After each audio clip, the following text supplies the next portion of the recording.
காதோடு நான் கதை சொல்லுவேன். கதை சொல்வது Priya. Hi friends, welcome back to my channel. இன்றைக்கு நேட்டையான் புக்குண்ட ஃபைனல் பார்ட்டோடு வந்திருக்கிறேன். புக்கில் போக முன்னுக்கு என் சப்ஸ்கிரைபர் ஒரு ஆள் சொல்லியிருந்தேன், மற்ற புக்ஸ் வாசிக்கிற மாதிரி இல்லை, கொஞ்சம் ஸ்பீடாக வாசிச்சுட்டேன்னு. சாரி சகோதரி, நான் ரியலைஸ் பண்ணல ஸ்பீடாக வாசிக்கிறேன்னு. இனிமேல் நான் நிறுத்தி நிதானமாக வாசிக்கிறேன். என்ன நடந்தேன்னு தெரியல, நான் வாசிக்கிற மாதிரி தான் வாசித்தேன். நான் ஒருவேளை வேறு ரைட்டருன்றபடியாக ஸ்பீடாக வாசிச்சிட்டனோ தெரியல. நான் நீ நிறுத்தி நிதானமாக வடிவாக வாசிக்கிறேன். சாரி சகோதரி. இன்னும் கதைச்சங்கிற டைமை வேஸ்ட் பண்ணாமல் வாங்கோ கதைக்குள்ளே போகலாம். அத்தியாயம் 12. இரவு நெடுநேரமாகிவிட்டது. ஊரெல்லையில் பாலம் ஒற்றை சைக்கிளில் அவசரமாய் போய்கொண்டிருந்த ஒருவரை பதறிப்போய் கைதட்டி கூப்பிட்டார்கள் கர்ணனும் மற்றவர்களும். பாவி, பாலத்துக்கிட்டே ஏன் போற? தங்கச்சிக்கு பிரசவ வலி கண்டுடுச்சு, மச்சானை கூட்டியாரோனும். மெயின் ரோட்டுக்கு போ. மெயின் ரோடா? ஐயோ, 5 மைல் சுற்றிக்கிட்டுல போவணும். 5 மைலுக்குன்னு பார்த்து இந்த பாலத்தில் போனால் இடம் ஊராக இருக்காது, வேறு இடமாத்தான் இருக்கும். பாலமே இடிஞ்சு விழ போகுதுய்யா. பாலம் இடிய போகிறதா? ஆள் பதறினான். என்ன சொல்கிறீங்க? ஆமாம் ஐயா, நம்ம ஊர் தெய்வம், அதான் பிரசிடென்ட் ஐயா வீட்டு பெண் சொல்லிச்சு. இன்னைக்கு ராத்திரி இந்த பாலம் இடிஞ்சு போகிறதா அவங்களுக்கு தோற்றம் தெரிஞ்சுதாம். ஐயையோ, அதனாலே தான் பாலத்துக்கு பக்கம் யாரும் போயிடாம காவல் நிற்கிறோம், புரியுதா? போ, மெயின் ரோடுக்கா சுற்றிக்கிட்டு போனான். பாலத்தை பார்த்தார். கம்பீரமாக கம்மென்று நின்றிருந்தது அது. அதன் வழியாக காற்று புகுந்து வரும் ஓசை கேட்டவாறு இருந்தது. வெள்ளைக்காரன் கட்டினது. இண்டையோடு இடிஞ்சு விழப்போகுது. கர்ணம் மரத்தடியில் படுத்து கொண்டார். தே பொன்னுசாமி, நான் கொஞ்சம் சாஞ்சுக்கிறேன், பாலம் இடியும் போது எழுப்புறியா என்றார் ஆவலுடன். கிழவனுக்கு ஆசையப்பாரு என்று நினைத்து கொண்ட பொன்னுசாமி தலையாட்டி வைத்தான். அலுப்புடன் கொட்டாவி விட்டு தத் என்றவாறு கண்களை தேய்த்து கொண்டான். அம்மா, வடிவாம்பா. பெரிய தனக்காரர் கதவை தட்டினார். கதவை திறவம்மா. உள்ளே இருந்த அந்த அம்மாளுக்கு வியப்பாகி விட்டது. தே தூங்கு மூஞ்சி கழுத என்று கூப்பிடுகிற கணவன் பிரியமாக அழைப்பதாவது குழந்தைகளை தாண்டியவாறு கதவை திறந்தவளுக்கு மேலும் வியப்பாகி விட்டது. கணவனின் கைகளில் புதுப்புடவை, துணி பொட்டலங்கள், பின்னால் ஒரு ஆள் தடையில் கூடை நிறைய அவளுக்கு பிடித்தமான காய்கறி பழங்கள். இங்கே இறக்கு. அந்த ஆள் போனதும் வடிவு என்று இழித்தார். என்னங்க இது? எங்கே இருந்து பிடிச்சிட்டு வர்றீங்க? இன்னைக்கு நம்ம ஊர் சந்தை கூட இல்லையே. குன்னூர் மார்க்கெட்லேருந்து பிடிச்சாந்தேன். உன்கிட்ட அரக்கு கலர் புடவை இல்லைல்ல? இந்த அப்படி வரகரசி உப்புமான்னா பிரியமா சாப்பிடுவியே.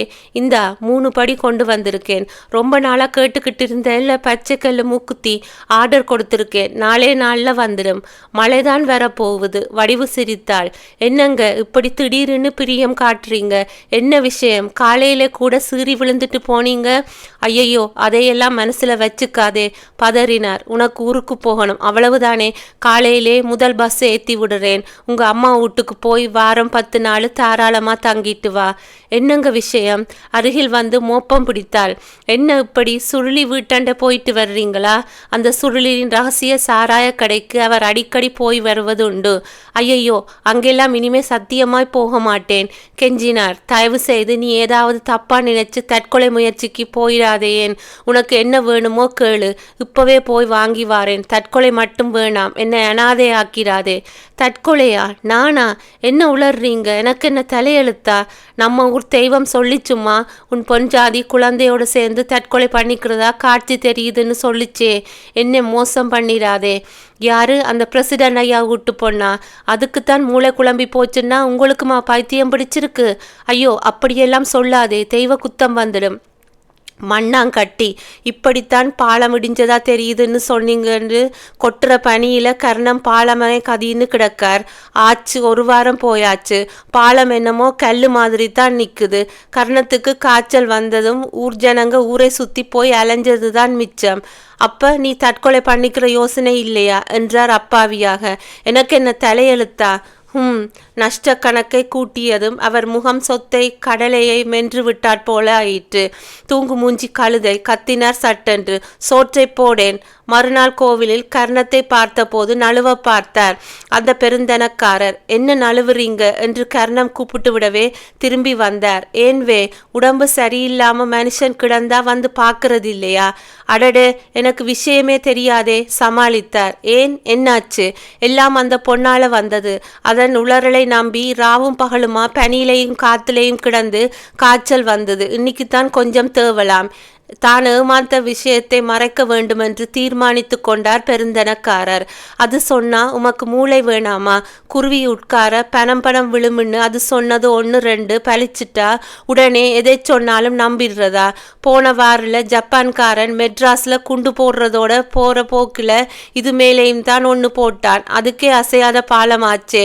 இந்த வெள்ளைக்காரன் கட்டின பிரிட்ஜ் அவ்வளவு சீக்கிரமா என்று அவர் அளக்கும் போது, ஜப்பான்காரன் வந்தப்ப நானும் இந்த ஊரிலே தான் இருந்தேன்வே, சும்மா அளக்காதவே என்று கர்ணன் மறுக்கும் போதுதான் கோயிலின் வாசலில் கூச்சலும் குழப்பமும் கேட்டது. போய் பார்த்தார்கள். ஏழை ஜனங்கள் கூட்டமாக நின்றிருந்தார்கள். 4 நாளாய் ஊட்டியிலே பெய்த மழையாலே இந்த ஊரிலே வெள்ளம் வரப்போகுதாமே. நாங்க எல்லாம் பள்ளத்தாக்கிலே குடியிருக்கிறவங்க. 4 நாளைக்கு கோயில இருக்க விடுங்க சாமி என்றார்கள். ஊட்டி மலையிலே இங்கே வெள்ளம் வரப்போகுதா? கர்ணம் கத்தினார். என்னடா உளர்றீங்க? உளறல சாமி, சாந்தி அம்மன் சாமி குறி சொல்லிச்சு. நேத்து திடீர்னு வந்து வெள்ளம் வரப்போகுது, எல்லாம் போய் கோயிலில் தங்கியிருங்கன்னு சொல்லிச்சே. என்னது? ஒருவரை ஒருவர் பார்த்து கொண்டார்கள். கர்ணம் பெருந்தனக்காரரும் மறுபடியும் உளறலா? இருங்கடா கேட்கிறேன் என்ற கர்ணம் கோயில் ஆபீஸ் அறைக்குள் போனார். போன் பூட்டி இருந்தது. சாவி ட்ரஸ்டி ஐயா கிட்ட இருக்கு என்றான் குமாஸ்தா பையன். யாரு? பதஞ்சலி தானே, அலட்சியமாக சொன்னார் கர்ணன். கோயிலே தான் சாமி கும்பிடுறார், போய் வாங்கி வா. அதற்குள் பதஞ்சலியே வந்து விட்டார். ஊரை ஏமாத்துறே, உன் பொண்ணுக்கு பொழப்பா போச்சுவே என்றவர் சாவியை வாங்கி டெலிஃபோனை சுற்றி விட்டு காத்திருந்தார். லைன் கிடைத்தது. பேசிவிட்டு கத்தினார். எஸ்டேட் ஓனர் பஞ்சநாத்தை கேட்டேன். மழையெல்லாம் சாகுபடி பண்ண முடியாம திணறிட்டிருக்கோம். என்ன கிண்டலாவே பண்ணுறேன்னு கத்துறான். பதஞ்சலி சார், உன் பொண்ணை கொஞ்சம் கண்டிச்சு வையும். ஏதோ கொஞ்சம் மரியாதை கொடுத்தா அதுக்காக இப்படி ஊரை பயமுறுத்தி அல்லாட விடுறது. வெளியே வந்து கத்தினார். போங்கடா பேசாம, வெள்ளமும் வரல, ஒரு மண்ணும் இல்லை. சந்தையில் சந்தித்த போது சாந்தியிடம் குரல் கொடுத்து அழுதாள் செவ்வந்தி. நன்றி கட்ட ஜனங்க, உன்னை பத்தி நாக்கில நரம்பில்லாம பேசுறாங்க. நீ வேஷம் போடுறியாம், பொய் சொல்லி அவங்களை அலைய விடுறியாம். செவ்வந்தி விம்மினாள். நான் நம்புறேன் சின்ன கண்ணு. எவ என்ன சொன்னாலும் உன்னை நான் நம்புறேன் சின்ன கண்ணு. சிரித்து கொண்டாள் சாந்தி. ஊரார் தொல்லை இனி இல்லை. அத்தியாயம் 13. டிரான்சிஸ்டர் உரத்த குரலில் மெஹபூபா மெஹபூபா என்று அலற புத்தகம் படித்து கொண்டிருந்தாள் தீபா. சாந்தி டிரான்சிஸ்டர் நிறுத்தினாள். அதென்ன அவ்வளவு உறக்க பாட்டு? கதவை தட்டுறது கூட கேட்காம அவன் கையில் இருந்த மாவு ஊற வைத்த உளுத்தம் பருப்பின் வாசனையை பரப்பிற்று. கதவு மீண்டும் தட்டுப்பட்டது. போக்கா, போய் கதவை திறந்து யாருன்னு பாரு. உள்ளே போனாள் சாந்தி. தீபா போய் கதவை திறந்த போது மோதுகிறாற்போல் உள்ளே வந்தான் அவன். ஏய், யாரது என்று அதட்டியவள் அவனை கண்டதும் அடட செந்திலத்தானா குதூகலமாக கூவினாள். அத்தே, யார் வந்திருக்கான் பாரேன், உன் பிள்ளை வந்திருக்கிறான் என்றவள் அடுத்த வினாடி யாங் என்றலறினாள். வெடுக்கென்று மீண்டும் அவள் இடுப்பை கிள்ளினான் செந்தில். ராணா, கொள்வேண்டி ராஸ்கல் என்றவன் வேர் இஸ் மம்மி என்று கைதட்டியவாறு. யாரது என்று வெளியே வந்த அத்தை பூரித்து போனாள். செந்திலா, நீயாடாப்பா, வந்துட்டியா? அம்பிகை என் குரலை கேட்டு உன்னையும் அனுப்பிட்டா. அம்பிகை அனுப்பலம்மா, நானாத்தான் வந்தேன். ஏன் வந்த? சுறுசுறுவென்று எரியும் இடுப்பை தடவி விட்டவாறு கேட்டாள் தீபா. எதுக்கு வந்தாயாம்? கல்யாண ஆசை வந்தது, வந்துட்டேன். செந்தில் சொன்னான். அதுதான் என் மாமா 2 பெத்து வச்சிருக்காரே, அதிலே நல்லதா ஒன்று பிக்கப் பண்ண வந்தேன். ஐயே, பெரிய மன்மதன். தீபா ஒழுங்கு காட்டினாள். இந்த மூஞ்சே எவ கட்டிக்குவா? அம்மா தீபா, ரதிக்குத்தான் மன்மதன் வேணும். அவள் மூக்கை பிடித்து திருகினான். இந்த எலி மூஞ்சிக்கு எல்லாம் இது போதும். அத்தே பாரு அத்தே. அத்தை பின்னால் ஒடுங்கினாள். என்னடா இது, வந்ததும் வராததுமா மல்லுக்கு நிற்கிற? இரு, கிளம்பினாள் அத்தை. காப்பி கொண்டு வர்றேன். நீ இரும்மா, நிறைய பேசணும் அதிகாரமாக சொன்னான். ஏய் தீபா, போய் காப்பி கொண்டு வா. உன் வேலைக்காரியா நான்? முறைத்தாள். முடியாது போ. ஏய் இப்போ கொண்டு வர போறியா இல்லையா என்று அவன் மிரட்ட, அத்தே என்று தீபா அழ, என்னடா இது ரகளை என்று அத்தை அதட்ட, நானே கொண்டு வந்துட்டேன். சாந்தி வந்தாள் காபி ரபராவுடன். ஹவ் ஆர் யூ அத்தான், சௌக்கியமா? ஹாய் சாந்தி என்றவன் கன்னத்தில் போட்டுக்கொண்டான். தப்பு பெண் சாமியார் சாந்திலட்சுமி தேவியாரா? பேப்பரில் பார்த்தேன். அத்தான் முகம் வாடிவிட்டது சாந்திக்கு. ஊரார் என் மனசை நோகடிக்கிறதே போதும், நீ வேறு கொள்ளாதே. உன் வரைக்குமாவது வெறும் சாந்தியாக இருந்துட்டு போறேன். That's good. காப்பியை வாங்கி கொண்டான். சீக்கிரம் இந்த சாமியார் மாமியார் வேஷத்தை எல்லாம் மூட்டை கட்டி வை, இல்லாவிட்டால் உன் கழுத்திலே நான் தாலி கட்ட மாட்டேன். ஆசை. தீபா சிரித்தாள். இப்போ மட்டும் நீ கட்ட போறாயாக்கும். ஏனாம் என்றான் ஆத்திரமாக. நீ பழைய கால லொட போர்டு. சாந்திக்கு ஏற்கனவே ஒரு இம்பாலா வந்தாச்சு. அக்கா ப்ளீஸ், சும்மாவே இருக்க மாட்டாயா? வெட்கப்பட்டாள். அதெல்லாம் ஒண்ணுமில்லை அத்தான். ஒண்ணுமில்லைன்னு வாய்தான் சொல்லுதே தவிர முகம் ஆமாங்கிறதே என்றவன் சண்டைக்கு வந்தான். ஏய், எனக்கு என்ன குறைச்சல்? மெட்ராஸிலே பெரிய என்ஜினியர், மாசம் 2000 சம்பாதிக்கிறேன். ஸ்டேட்ஸுக்கு போய் வந்ததும் தீபா கைவிரித்தாள். உன் சம்பாத்தியம் அந்த இம்பாலாவுக்கு ஒரு நாளைய பெட்ரோல் செலவு. அக்கா ப்ளீஸ். சரி, வெற்றிகரமான வாபஸ். எங்கிருந்தாலும் வாழ்க. என் தலையெழுத்து. இந்த வாயாடிக்குத்தான் தாலி கட்டணும்னு இருக்கு. ஐயேங். தீபா அலறினாள். நான் அழுவேன் இப்போ. அக்கா சும்மா இரு. சாந்தி சொன்னாள். அத்தான் வெந்நீர் ரெடி பண்றேன், நீ போய் குளி. அதுக்குள்ளே அப்பாவும் வந்துடுவார், ஒன்னா சாப்பிடலாம். காஃபி நீ கலந்ததா? ருசி பார்த்தான். டேஸ்டுக்காகவே இந்த இம்பாலா பேரிலே பொறாமைப்படுறேன். சாந்தி உள்ளே ஓடிவிட்டாள். தீபலக்ஷ்மி, பதஞ்சலி அழைத்தார். அம்மாடி தீபா. செந்தில் சென்னை போய் விட்டிருந்தான். வர்றேன்பா. தலை சாய்த்து கூந்தலை முன்புறமாக விட்டு சீவியவாறு வந்தாள் தீபா. கூப்பிட்டீங்களாப்பா? உங்க அத்தை சொல்றாள் அடுத்த மாசத்துக்குள்ளே உனக்கு கல்யாணம் பண்ணி வைக்கணுமாம். நீ என்னம்மா சொல்லுற? நிறுத்தியவள் மீண்டும் பரட் என்று சீவ ஆரம்பித்தாள். பாரம்மா, அடுத்த மாசம் முதல் வாரம் ஒரு நல்ல முகூர்த்தம் இருக்கு. அடுத்த 4வது நாளே செந்தில் அமெரிக்கா போறான். இதை விட்டால் வேற முகூர்த்தமும் கிடையாது. உதட்டை சுளித்து சிரித்ததால் தீபா வாருவதை நிறுத்தாமல், பதில் சொல்றதுக்கு முன்னாலே கேட்டுக்க. இந்த கல்யாணம் நடந்தால்தான் நான் சந்தோஷப்படுவேன். ஏன்னா செந்திலோட அப்பாவுக்கு நான் செய்த சத்தியம் அது. அவருக்கு நன்றி கடன் பட்டவன் நான். என்னை ஒரு மனுஷனை ஆக்கினவரே அவர்தான். என்னம்மா சொல்ற? வாயை திறந்து பதில் சொல்லேண்டி. அத்தை வெளியே வந்தாள். அத்தை, இவ்வளவு நேரமும் ஒட்டு கட்டுக்கிட்டா இருந்த? என் ஒரே மகனுக்கு கல்யாணம், எனக்கு ஆர்வமா இருக்காதா?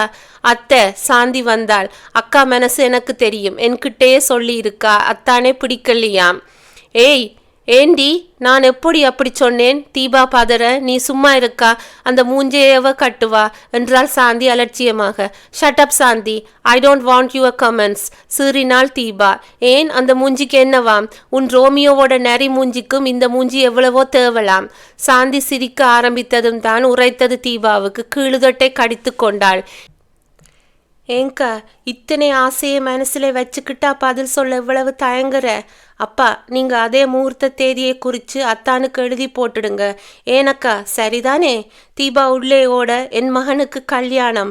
பூரிப்புடன் சிநேகிதிகளுக்கு சொல்ல அத்தை கிளம்ப, மாப்பிள்ளைக்கு இப்பவே லெட்டர் எழுதி போடுறேன். லெட்டர் என்ன, முழு நீளத்துக்கு தந்தியே தர்றேன். சிரிப்புடன் ஊஞ்சலில் உட்கார்ந்திருந்த சாந்தி காலால் விந்திவிட ஊஞ்சல் முன்னும் பின்னும் போய் வந்தது. மை பேபி என்று அழுகை கலந்த குரலில் தாமஸ் அல்வா புலம்பிக் கொண்டிருந்தார். உன் கல்யாணத்தை ஒப்புக்கிறேன். அவனையே என் மருமகனா ஏத்துக்கிறேன். நீ எதை சொன்னாலும் சம்மதிக்கிறேன். என்னை தனியா விட்டுட்டு போயிடாதேம்மா. தனிமை என்னை ரொம்பவும் பயமுறுத்துது. ஏற்கனவே ஹார்ட் பேஷண்ட் நான். அடுத்த முறை அட்டாக் வந்தால் நான் பிழைக்க மாட்டேன். கோடிக்கணக்கான பணம் இருந்தாலும் ஒரு அன்பை பிச்சைக்காரனாய் உன் முன்னாலே நின்று கூப்பிடுறேன். வாமா வீட்டுக்கு வந்துடுமா ப்ளீஸ்.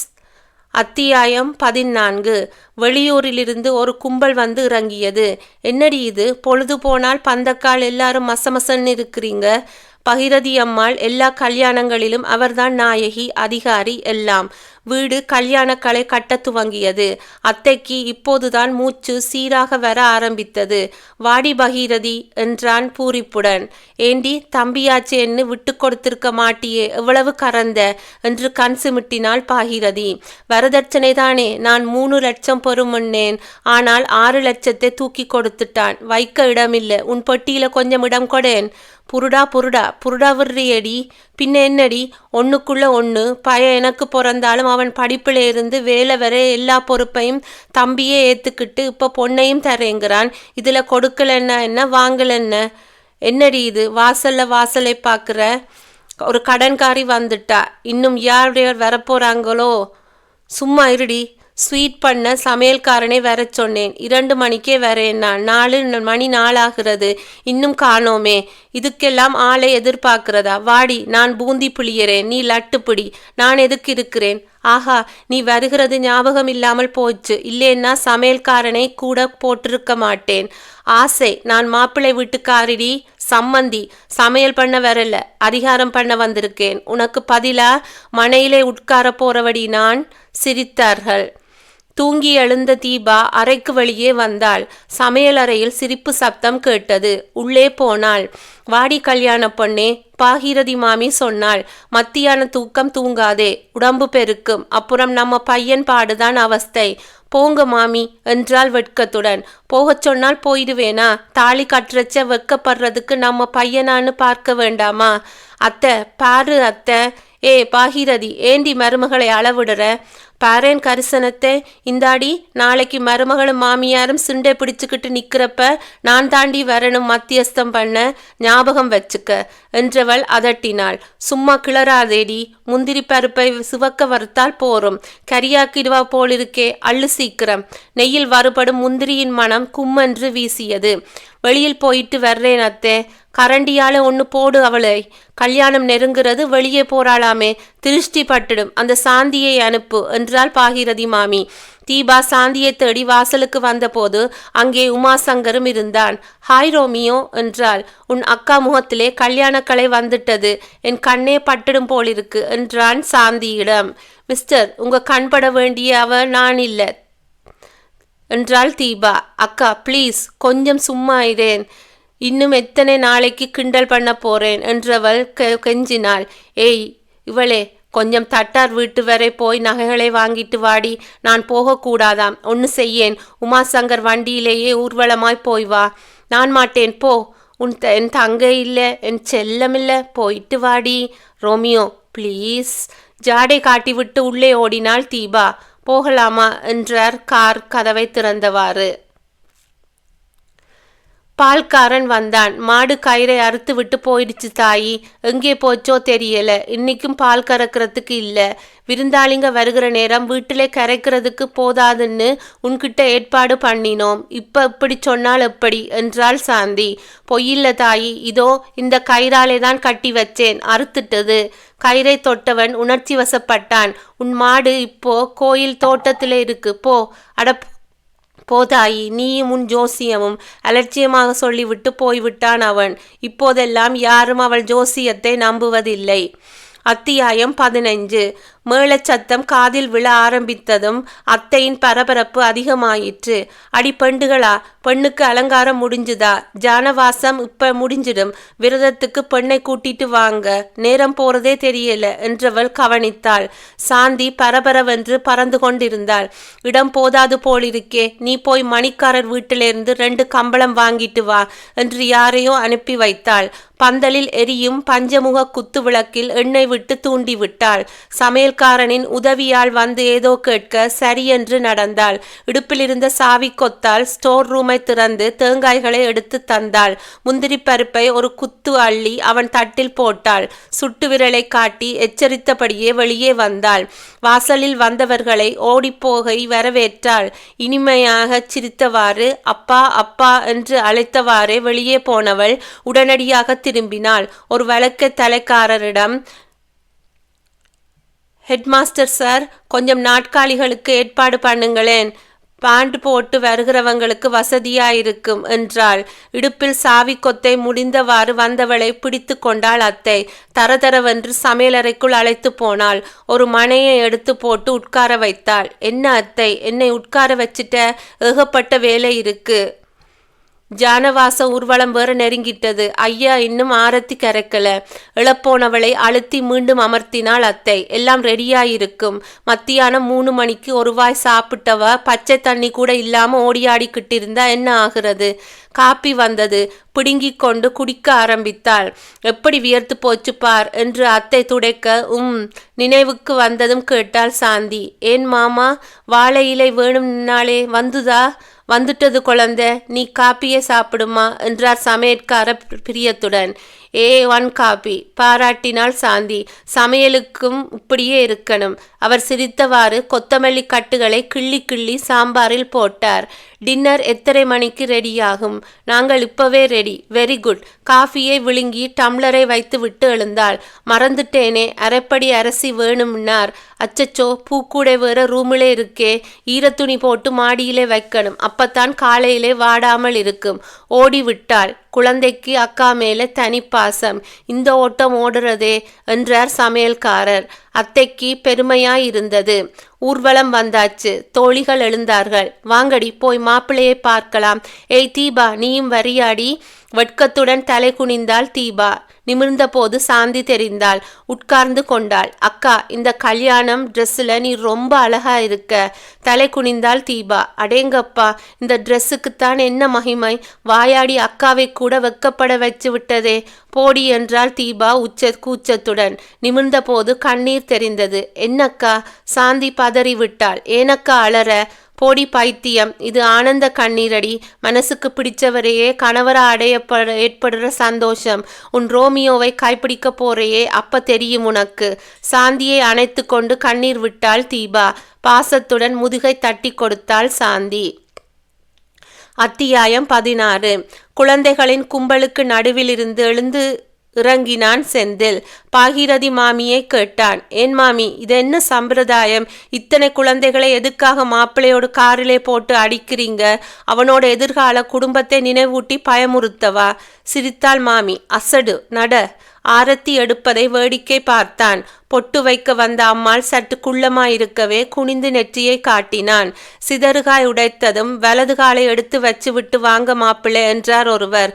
வலது காலை தூக்கியவன் தயங்கி பின் வந்து சட்டென்று இடது காலை எடுத்து படியில் வைத்து விட்டான். எல்லோரும் பிரமித்து போய்விட்டார்கள். டே கழுதே! மாமி முகத்தில் நிஜமாகவே கோபம் தெரிந்தது. என்னடா இது அபசகுணம்?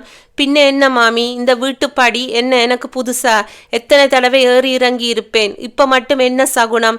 போதும், நிறுத்துடா உன் உளறலை. உன் வாழுத்தனத்தை எல்லாம் மூட்டை கட்டி வச்சுட்டு மாப்பிள்ளை ஆட்டம் லட்சணமா சொல்றபடி நடந்துக்க. புரிகிறதா? செந்திலே பயந்து விட்டான். வேடிக்கையாகவும் இருந்தது. ஏன் இந்த சின்ன விஷயத்தை இப்படி பெரிது பண்ணுகிறார் இந்த மாமி? மீண்டும் ஒரு தரம் சிதறுகாய் உடைத்து வலது காலை வைக்க சொன்ன போது கவனமாக நடந்து கொண்டான். ஏய் சாந்தி! அவசரமாக கல்யாண பெண்ணின் அறையை கடந்து போன சாந்தி திரும்பி வந்து வாசலில் நின்று கேட்டாள். என்ன, நீதானே இந்த கல்யாணத்துக்கே மானிட்டர் மாதிரி? உனக்கு தெரியாம ஒரு ப்ரோக்ராமும் நடக்காது இல்லையா? ஒருத்தி கேட்டாள். ஒரு இன்ஃபர்மேஷன் வேணும். என்ன இன்ஃபர்மேஷன்? நாளைக்கே தானா? கோரஸில் கேட்டார்கள். முகத்தை மூடிக்கொண்டாள் தீபா. புரியாமல் விழித்தாள் சாந்தி. என்ன நாளைக்கு? இது ஒரு மக்கு பிளாஸ்திரி. எல்லாத்தையுமே வெளிச்சமாத்தான் கேட்கணும். இழுத்து அமர்த்தின ஒருத்தி காதோடு எதையோ கேட்க வெட்கமாகி விட்டது சாந்திக்கு. முகத்தை மூடிக்கொண்டாள். இது என்னடி இது? இவையேண்டி வெட்கப்படுறா? பிடிபிடி அவளை. வாசல் வரை ஓடிய சாந்தியை மடக்கினார்கள். கேள்வி கேட்டா பதில் சொல்லாம போனால் எப்படி? திரும்பி பாராமலே தலையாட்டி விட்டு ஓடிவிட்டாள் சாந்தி. ஆச்சு அப்பா, அடுத்து 10வது மாசம் குவா குவா. தூ! வெட்கத்துடன் சீறினாள் தீபா. வெட்கங்கட்ட ஜென்மங்கடி நீங்க. இதெல்லாம் போய் அவளையா கேட்கிறது? உன்னையே கேட்டிருக்கலாமுங்கிறியா? அப்ப நீதாண்டி வெக்க கேட்டவ.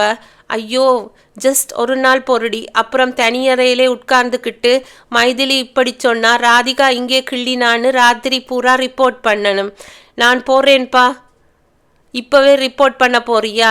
நான் அழுவேன். இப்போ அழேன். கண்ணை துடைக்கிற சாக்கிலே மாப்பிள்ளையே வந்து நிற்பார். ஏண்டி என் உயிரை வாங்குறீங்க? உயிரை வாங்கல, வார்றோம். நான் என்ன குப்பையா வார? எச்சரித்தாள் தீபா. சும்மா இப்படியே கேலி பண்ணினீங்க, நான் போய் ஒளிஞ்சுக்குவேன். அப்புறம் நீங்க தான் தேடணும். நாங்க ஏன் தேடுறோம்? தாலி கட்ட ஆள் இல்லைன்னா மாப்பிள்ளையே வந்து தேடிட்டு போறார். நான் போறேன் போ என்று கிளம்பிய தீபாவை தடுத்தார்கள். இருடி அம்மா, மாப்பிள்ளை விரதம் முடிஞ்சதுக்கு அப்புறமா கூப்பிடுவாங்க, போகலாம். நீ உன் இஷ்டத்துக்கு போய் நின்னுட்டு கட்டு தாலியேன்னு கழுத்தை நீட்டினால் கட்டிவிட மாட்டாங்க, புரியுதா என்றால் ஒருத்தி நீட்டி முழக்கியவாறு. சரி பாட்டி என்றாள் தீபா. சிகரெட் நாக்கை சுழற்றினாள் செந்தில். எவ்வளவு நேரமாச்சு, எனக்கும் ஒன்று கொடு என்றான். அத்தான் உள்ளே வந்த சாந்திக்கு சிகரெட் புகை செருமிட்டு கையால் விசிறி புகையை கலைத்தாள். என்ன அத்தான் இது, வீட்டுக்குள்ளேயே வா, அப்பா பார்த்தால் சத்தம் போடுவார், போங்க எல்லோரும் மாடிக்கு போங்க என்று விரட்டவே செந்திலும் அவன் நண்பர்களும் தோட்டத்து பக்க கதவை திறந்து கொண்டு வெளியேறினார்கள். சிரிப்புடன் போக திரும்பிய சாந்தி கவனித்தாள். அத்தானின் ஜானவாசு சீட் தரையில் கிடந்தது. இந்த ஆண்களுக்கு பொறுமையே கிடையாது, மடித்து உள்ளே வைக்க கூடாதா? குனிந்து ட்ரெஸ்ஸை அள்ளி எடுத்தவள் உணர்ச்சி வசப்பட்டாள். நெற்றி வியர்த்தது, உடல் நடுங்க ஆரம்பித்தது. விமானம் ஓசையுடன் பறக்கிறது. காற்றை துளைத்து வெண்மேகங்களை துளைத்து வேகமாக பறக்கிறது. விமானத்தின் உள்ளே ஆண்களும் பெண்களும் நடுவிலே சிரிப்புடன் உபசரிக்கும் ஏர் ஹோஸ்டஸ்களின் பின்னால் சாய்ந்தவாறு கண்களை மூடிக்கொண்டிருக்கின்றான் செந்தில் அத்தான்.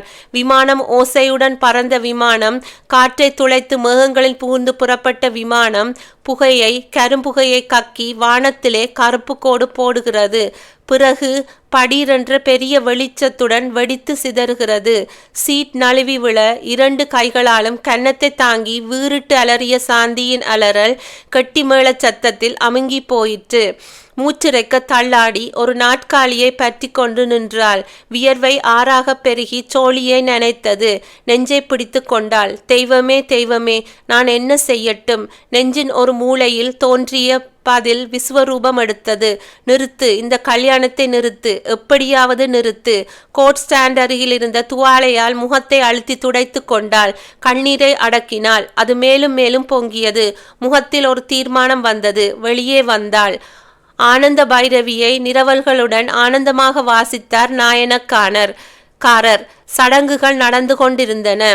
தலை குனிந்தவாறு இருந்த தீபா மெதுவாக நிமிர்ந்து இவளை பார்த்து பின் வெட்கத்துடன் தலை குனிந்து கொண்டாள். சாந்தி அடக்கி கொண்டாள். சுற்றிலும் சபை நிரம்பி இருந்தது. ஊர் பெரியவர்கள் நிரம்பி இருந்தார்கள். இப்போ உண்மையை சொன்னால் யார் நம்புவார்கள்? ஊராரின் நம்பிக்கையைத்தான் போ என்று ரப்பர் வைத்து அழுத்தாகி விட்டதே. நாளைக்கே அப்படி நடக்காமல் போய்விட்டால் வேண்டுமென்றே கல்யாணத்தை நிறுத்தியதாக பழி வராதா? மௌனமானாள். தடுமாறி பின்வாங்கினாள். சடங்குகள் நடந்தவாறு இருந்தன. டி சின்னதே, அத்தை கூப்பிட்டாள். எல்லோரும் சாப்பிட்டாச்சு. கடைசி பந்திக்கும் இலை போட்டாச்சு. வா, வந்து ஒரு வாய் சாப்பிடு. காலையிலே 4 மணிக்கெல்லாம் எழுந்தாகணும். இப்ப படுத்தால்தான் எழுந்திருக்க சரியாயிருக்கும். எனக்கு சாப்பாடு வேணாம் அத்தை, நீ போய் சாப்பிடு. ஏண்டி, எனக்கு பசிக்கல. அதப்படி பசிக்காம போகும்? மத்தியானம் சாப்பிட்டது.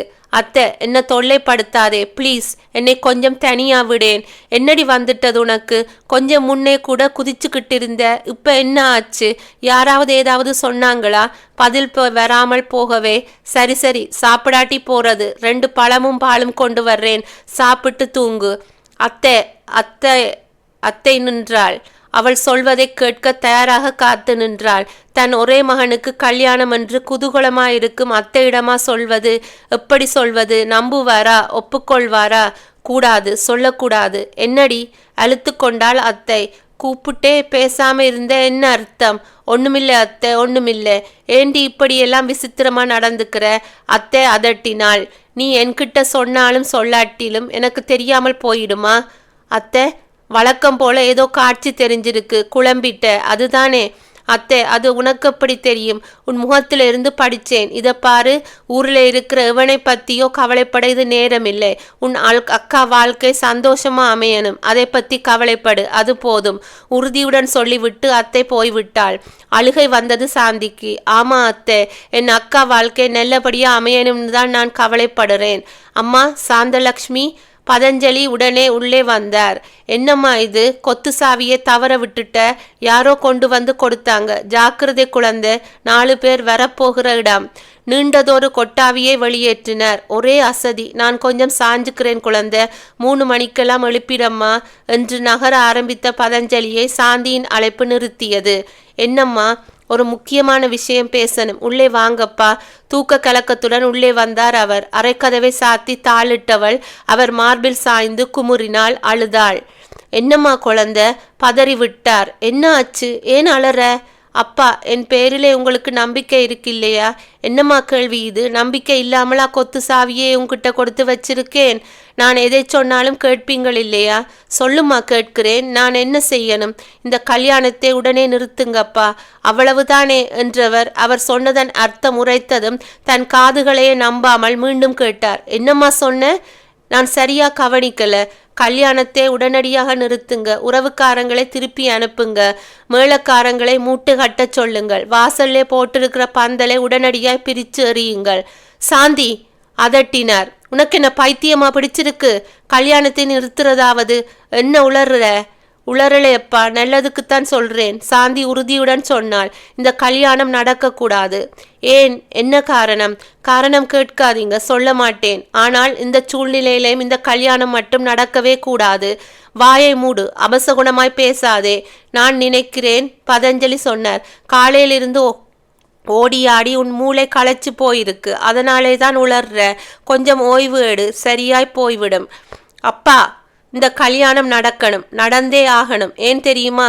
நான் பட்ட நன்றி கடன். அதுவும் இல்லாமல் உன் அக்காவுக்கு இந்த கல்யாணத்தில் எவ்வளவு ஆசைன்னு உனக்கு தெரியாதா? எல்லாம் தெரிஞ்சு வச்சுக்கிட்டு இப்படி ஒரு பேச்சு சொல்றியேடி பாவி, உனக்கு மனசாட்சியே கிடையாதா? நாளை மறுநாள் அவள் மேல் நாட்டுக்கு போறான். அதனாலே தான் சாஸ்திரம் சம்பிரதாயம் மீறி ஆண்டவன் மேலே பாரத்தை போட்டுட்டு 4 நாளைக்குள்ளேயே கல்யாணத்தை நடத்துகிறேன். இந்த கல்யாணம் நடந்தே ஆகணும், வேறு வழியே இல்லை. அப்பா, அவளது பிடிவாதம் அவரை யோசிக்க வைத்தது. ஏம்மா, மாப்பிள்ளைக்கு வேற பொண்ணுக்கும் தொடர்பு இருக்கிறதாக ஏதாவது உனக்கு செய்தி கிடைச்சிருக்கா? இல்லேப்பா. வேற ஏதாவது கெட்ட குணங்கள்? சிகரெட் பிடிப்பான், அது எனக்கே தெரியும். ஆனால் அதை காரணம் காட்டி கல்யாணத்தை நிறுத்துற அளவுக்கு அது ஒன்றும் பெரிய கெட்ட பழக்கம் இல்லையே. அப்பா, சொல்லி தொலை. அப்பா, கதறினாள் சாந்தி. விமான விபத்து ஒன்று எனக்கு காட்சியா தெரிஞ்சது. நான் பார்த்தேன், தெளிவாய் பார்த்தேன். அதிலே அத்தானும் இருந்தார். இவ்வளவுதானா? பதஞ்சலி ஆறுதல் அடைந்தார். உன்னுடைய சக்தி போய் ரொம்ப காலமாச்சு. சீக்கிரம் படுத்து ஓய்வெடு. காலையிலேயே கல்யாணம், நிறைய வேலை இருக்கு. அப்பா, நகர ஆரம்பித்து அவரது காலை பற்றி கொண்டு அழுதாள் சாந்தி. நான் சொல்றதை நம்புங்கப்பா, ப்ளீஸ். சாந்தி, அவர் உதறிய உதறலில் தள்ளி போய் விழுந்தாள் அவள். தாயில்லாத பிள்ளையாச்சேன்னு இதுவரை உன் அக்காவையோ நான் கை தொட்டு அடித்தது கிடையாது. இப்போ அதையும் செய்யும்படி செய்திடாதே. நடந்தார். இந்த கல்யாணம் நடக்கும். கதவை திறந்தார். நிச்சயம் நடக்கும். போய்விட்டார். அத்தியாயம் 17. ஜென்னி ஜோ வந்தான் உற்சாகமாக. இதோ பணம், உன் ஆபரேஷன் செலவுக்கு. ஜோ, ஏது இவ்வளவு பணம்னு கேட்க மாட்டேன். என்னால் எனக்கே புரிஞ்சு போச்சு, நீ ஏதோ போகக்கூடாத பாதையிலே போக ஆரம்பிச்சிட்ட. ஜெனி பதறிவிட்டான். ஜோ, உன்னை ஒன்று கேட்கப் போகிறேன். ஜென்னி கேட்டாள் கண்ணீருடன். ஜோ, என்னை டாக்ஸி வைத்து பூங்குளத்துக்கு கொண்டு போகிற அளவுக்கு நீ பணக்காரனா? ஜென்னி அழ ஆரம்பித்தான். ஜோ, ஏன் ஜென்னி இப்படியெல்லாம் பேசுகிற? நெருக்கடிக்கிற என் முடிவு என் கண்ணுக்கே தெரிய ஆரம்பிச்சிருச்சு ஜோ. அதுக்கு முன்னாலே சில பேரை பார்க்கணும்னு ஆசைப்படுறேன். என்னை கூட்டிக்கிட்டு போ ஜோ. இது என் கடைசி ஆசையாகவும் இருக்கலாம். நீண்ட நேர யோசனைக்கு பிறகு சரி என்றான் ஜோ. ஆஸ்பத்திரியிலே சொல்லிவிடு. ஃபோன் பண்ணி எங்கள் ஃபேமிலி டாக்டர் ரங்கசாமியை பூங்குளத்துக்கு வந்துட சொல்லு. அத்தியாயம் 18. ஏதாவது செய்து இந்த கல்யாணத்தை நிறுத்து. மனம் ஓயாமல் உளைச்சல் இட்டபடியே இருக்க அறையில் சாந்தி நடந்து கொண்டிருக்கும் போதுதான் வாசலில் கார் வந்து நின்றது. அவள் வாசலுக்கு வந்தபோது ஜென்னி படபடப்புடன் வந்தார் டாக்டர் ரங்கசாமி. ஜென்னி, ஜோ ஃபோனில் சொன்னான். அவசரமாக வந்தேன். அங்கே மெட்ராஸிலே உங்க டேடி நிலைமை பரிதாபமாக இருக்கு. உன்னை பார்க்க துடிக்கிறார். உன் காதலனையும் கூட்டிக்கிட்டு வர சொல்லிவிட்டார். கல்யாணத்தை அவரே நடத்துகிறாராம். இருங்க, கையமர்த்தினாள் சாந்தி. யார் சார் நீங்க? ஜென்னி, டாக்டர் வியந்தார். இந்த டாக்டர் அங்கிளை அடையாளம் தெரியலையா உனக்கு? அடையாளம் உங்களுக்கும் தான் தெரியல. ஜென்னி, இல்லை, நான் சாந்தி. யார் அது ஜென்னி? இங்கே வரல என்று திரும்பி நடந்தவள் நின்று திரும்பினாள். நீங்க டாக்டர்னா சொன்னீங்க. அவருக்கு நினைவுக்கு வந்தது. பூங்குளம் ஆல்வாவின் மனைவி பிரசவம், குழந்தை மாற்றின விஷயம் எப்போதோ ஆல்வா அவரிடம் சொல்லியிருந்தார். இவள் ஜென்னியின் உடன் பிறந்த சகோதரி. அவர் மனத்தில் ஒரு நெகிழ்ச்சி. சாந்தி கேட்டாள். உங்க காலில் விழறேன். எனக்கு ஒரு ஒத்தாசை செய்ய வேண்டும். உங்களை முன்னே பின்னே தெரியாது. ஆனால் உங்களை தவிர இப்போது எனக்கு உதவ யாரும் இல்லை. தெய்வமே கொண்டு வந்து விட்டிருக்கும். முகர்ந்தால் உடனே மயக்கம் வரக்கூடிய மருந்து இருக்குமே உங்ககிட்ட. என்னம்மா சொல்ற என்றார் டாக்டர் குழப்பத்துடன். சொல்றேன். கார் கதவை திறந்தவள் வண்டியை விடுங்க. கார் கிளம்பியது. கார் புறப்படும் ஓசை கேட்டு மாடியிலிருந்து எட்டி பார்த்தால் பாகீரதி மாமி. கூரைப்புடவையும் வேட்டியும் காய்ந்து விட்டதா என்று பார்த்து கொண்டிருந்தாள். இந்த நேரத்திலே காரேறி யார் கூட போகிறாள் இந்த சாந்தி என்று நினைத்து கொண்டாள். படியிறங்கி வந்து தோழி பெண்களையும் தீபாவையும் எழுப்பினாள். அடி பொண்ணுங்களா, நேரமாச்சு, எந்திருங்கடி. பொன்னை எண்ணெய் தேய்ச்சு முழுக்காட்டணும். அடி தீபா, எழுந்திரடி. சமையலறைக்கு வந்தாள். சமையலறை காய் நறுக்கி கொண்டிருந்தார் சமையல்காரர். எண்ணெய் ரெடியா? சிட்டு காட்டினார். மஞ்சப்பொடியோட 2 மிளகும் போட்டு காய்ச்சி இருக்கேன். குழந்தைகளுக்கு ஜலதோஷம் பிடிக்காமல் இருக்கும் என்றார் பாசத்துடன். சிரிப்பும் கும்மாளமுமாக தீபாவை பின்கட்டுக்கு இழுத்து வந்தபோது கிணற்றடியில் பல் துளக்கி கொண்டிருந்தான் மாப்பிள்ளையின் தோழன் ஒருவன் விழித்தவாறு. மாப்பிள்ளை எங்கே? அவனை சீண்டினார்கள். இன்னுமா தூங்குறார்? வாயை கொப்பளித்து துப்பினான். எழுந்திருச்சாச்சு. சவரம் நடக்கிறது. சுத்தமா வலிக்க சொல். நாளைக்கு அங்க தீபா கன்னத்திலே ஏதாவது கீறல் விழுந்ததோ நாங்கள் சும்மா விட மாட்டோம். ஆமா, சொல்லிட்டோம். பையன் வெட்கத்துடன் ஓடிவிட்டான். என்னடி இந்த பையன் இப்படி வெட்கப்படுறது என்றவர்கள் தீபாவை காணாமல் விழித்தார்கள். தீபா அங்கேடி? என்னடி இது ரகளை? பாகீரதி மாமி வந்தாள். இன்னுமா எண்ணெய் தேய்ச்சாகல நீங்க? மாப்பிள்ளை இப்ப வந்துடுவான். தீபாவை காணோம் மாமி. தீபாவை காணோமா? என்னடி உளர்றீங்க? உங்களோட தானே இருந்தால் எங்கே போயிடுவா? தீபா, ஏய் தீபா. மாமி திடீரென்று வந்து நின்றாள் தீபா. கூப்பிட்டீங்களா? அப்பாடி, மூச்சு வந்தது பாகீரதிக்கு. எங்கடி போயிட்ட? ஒரு நிமிஷம் பயந்தே போயிட்டேன்.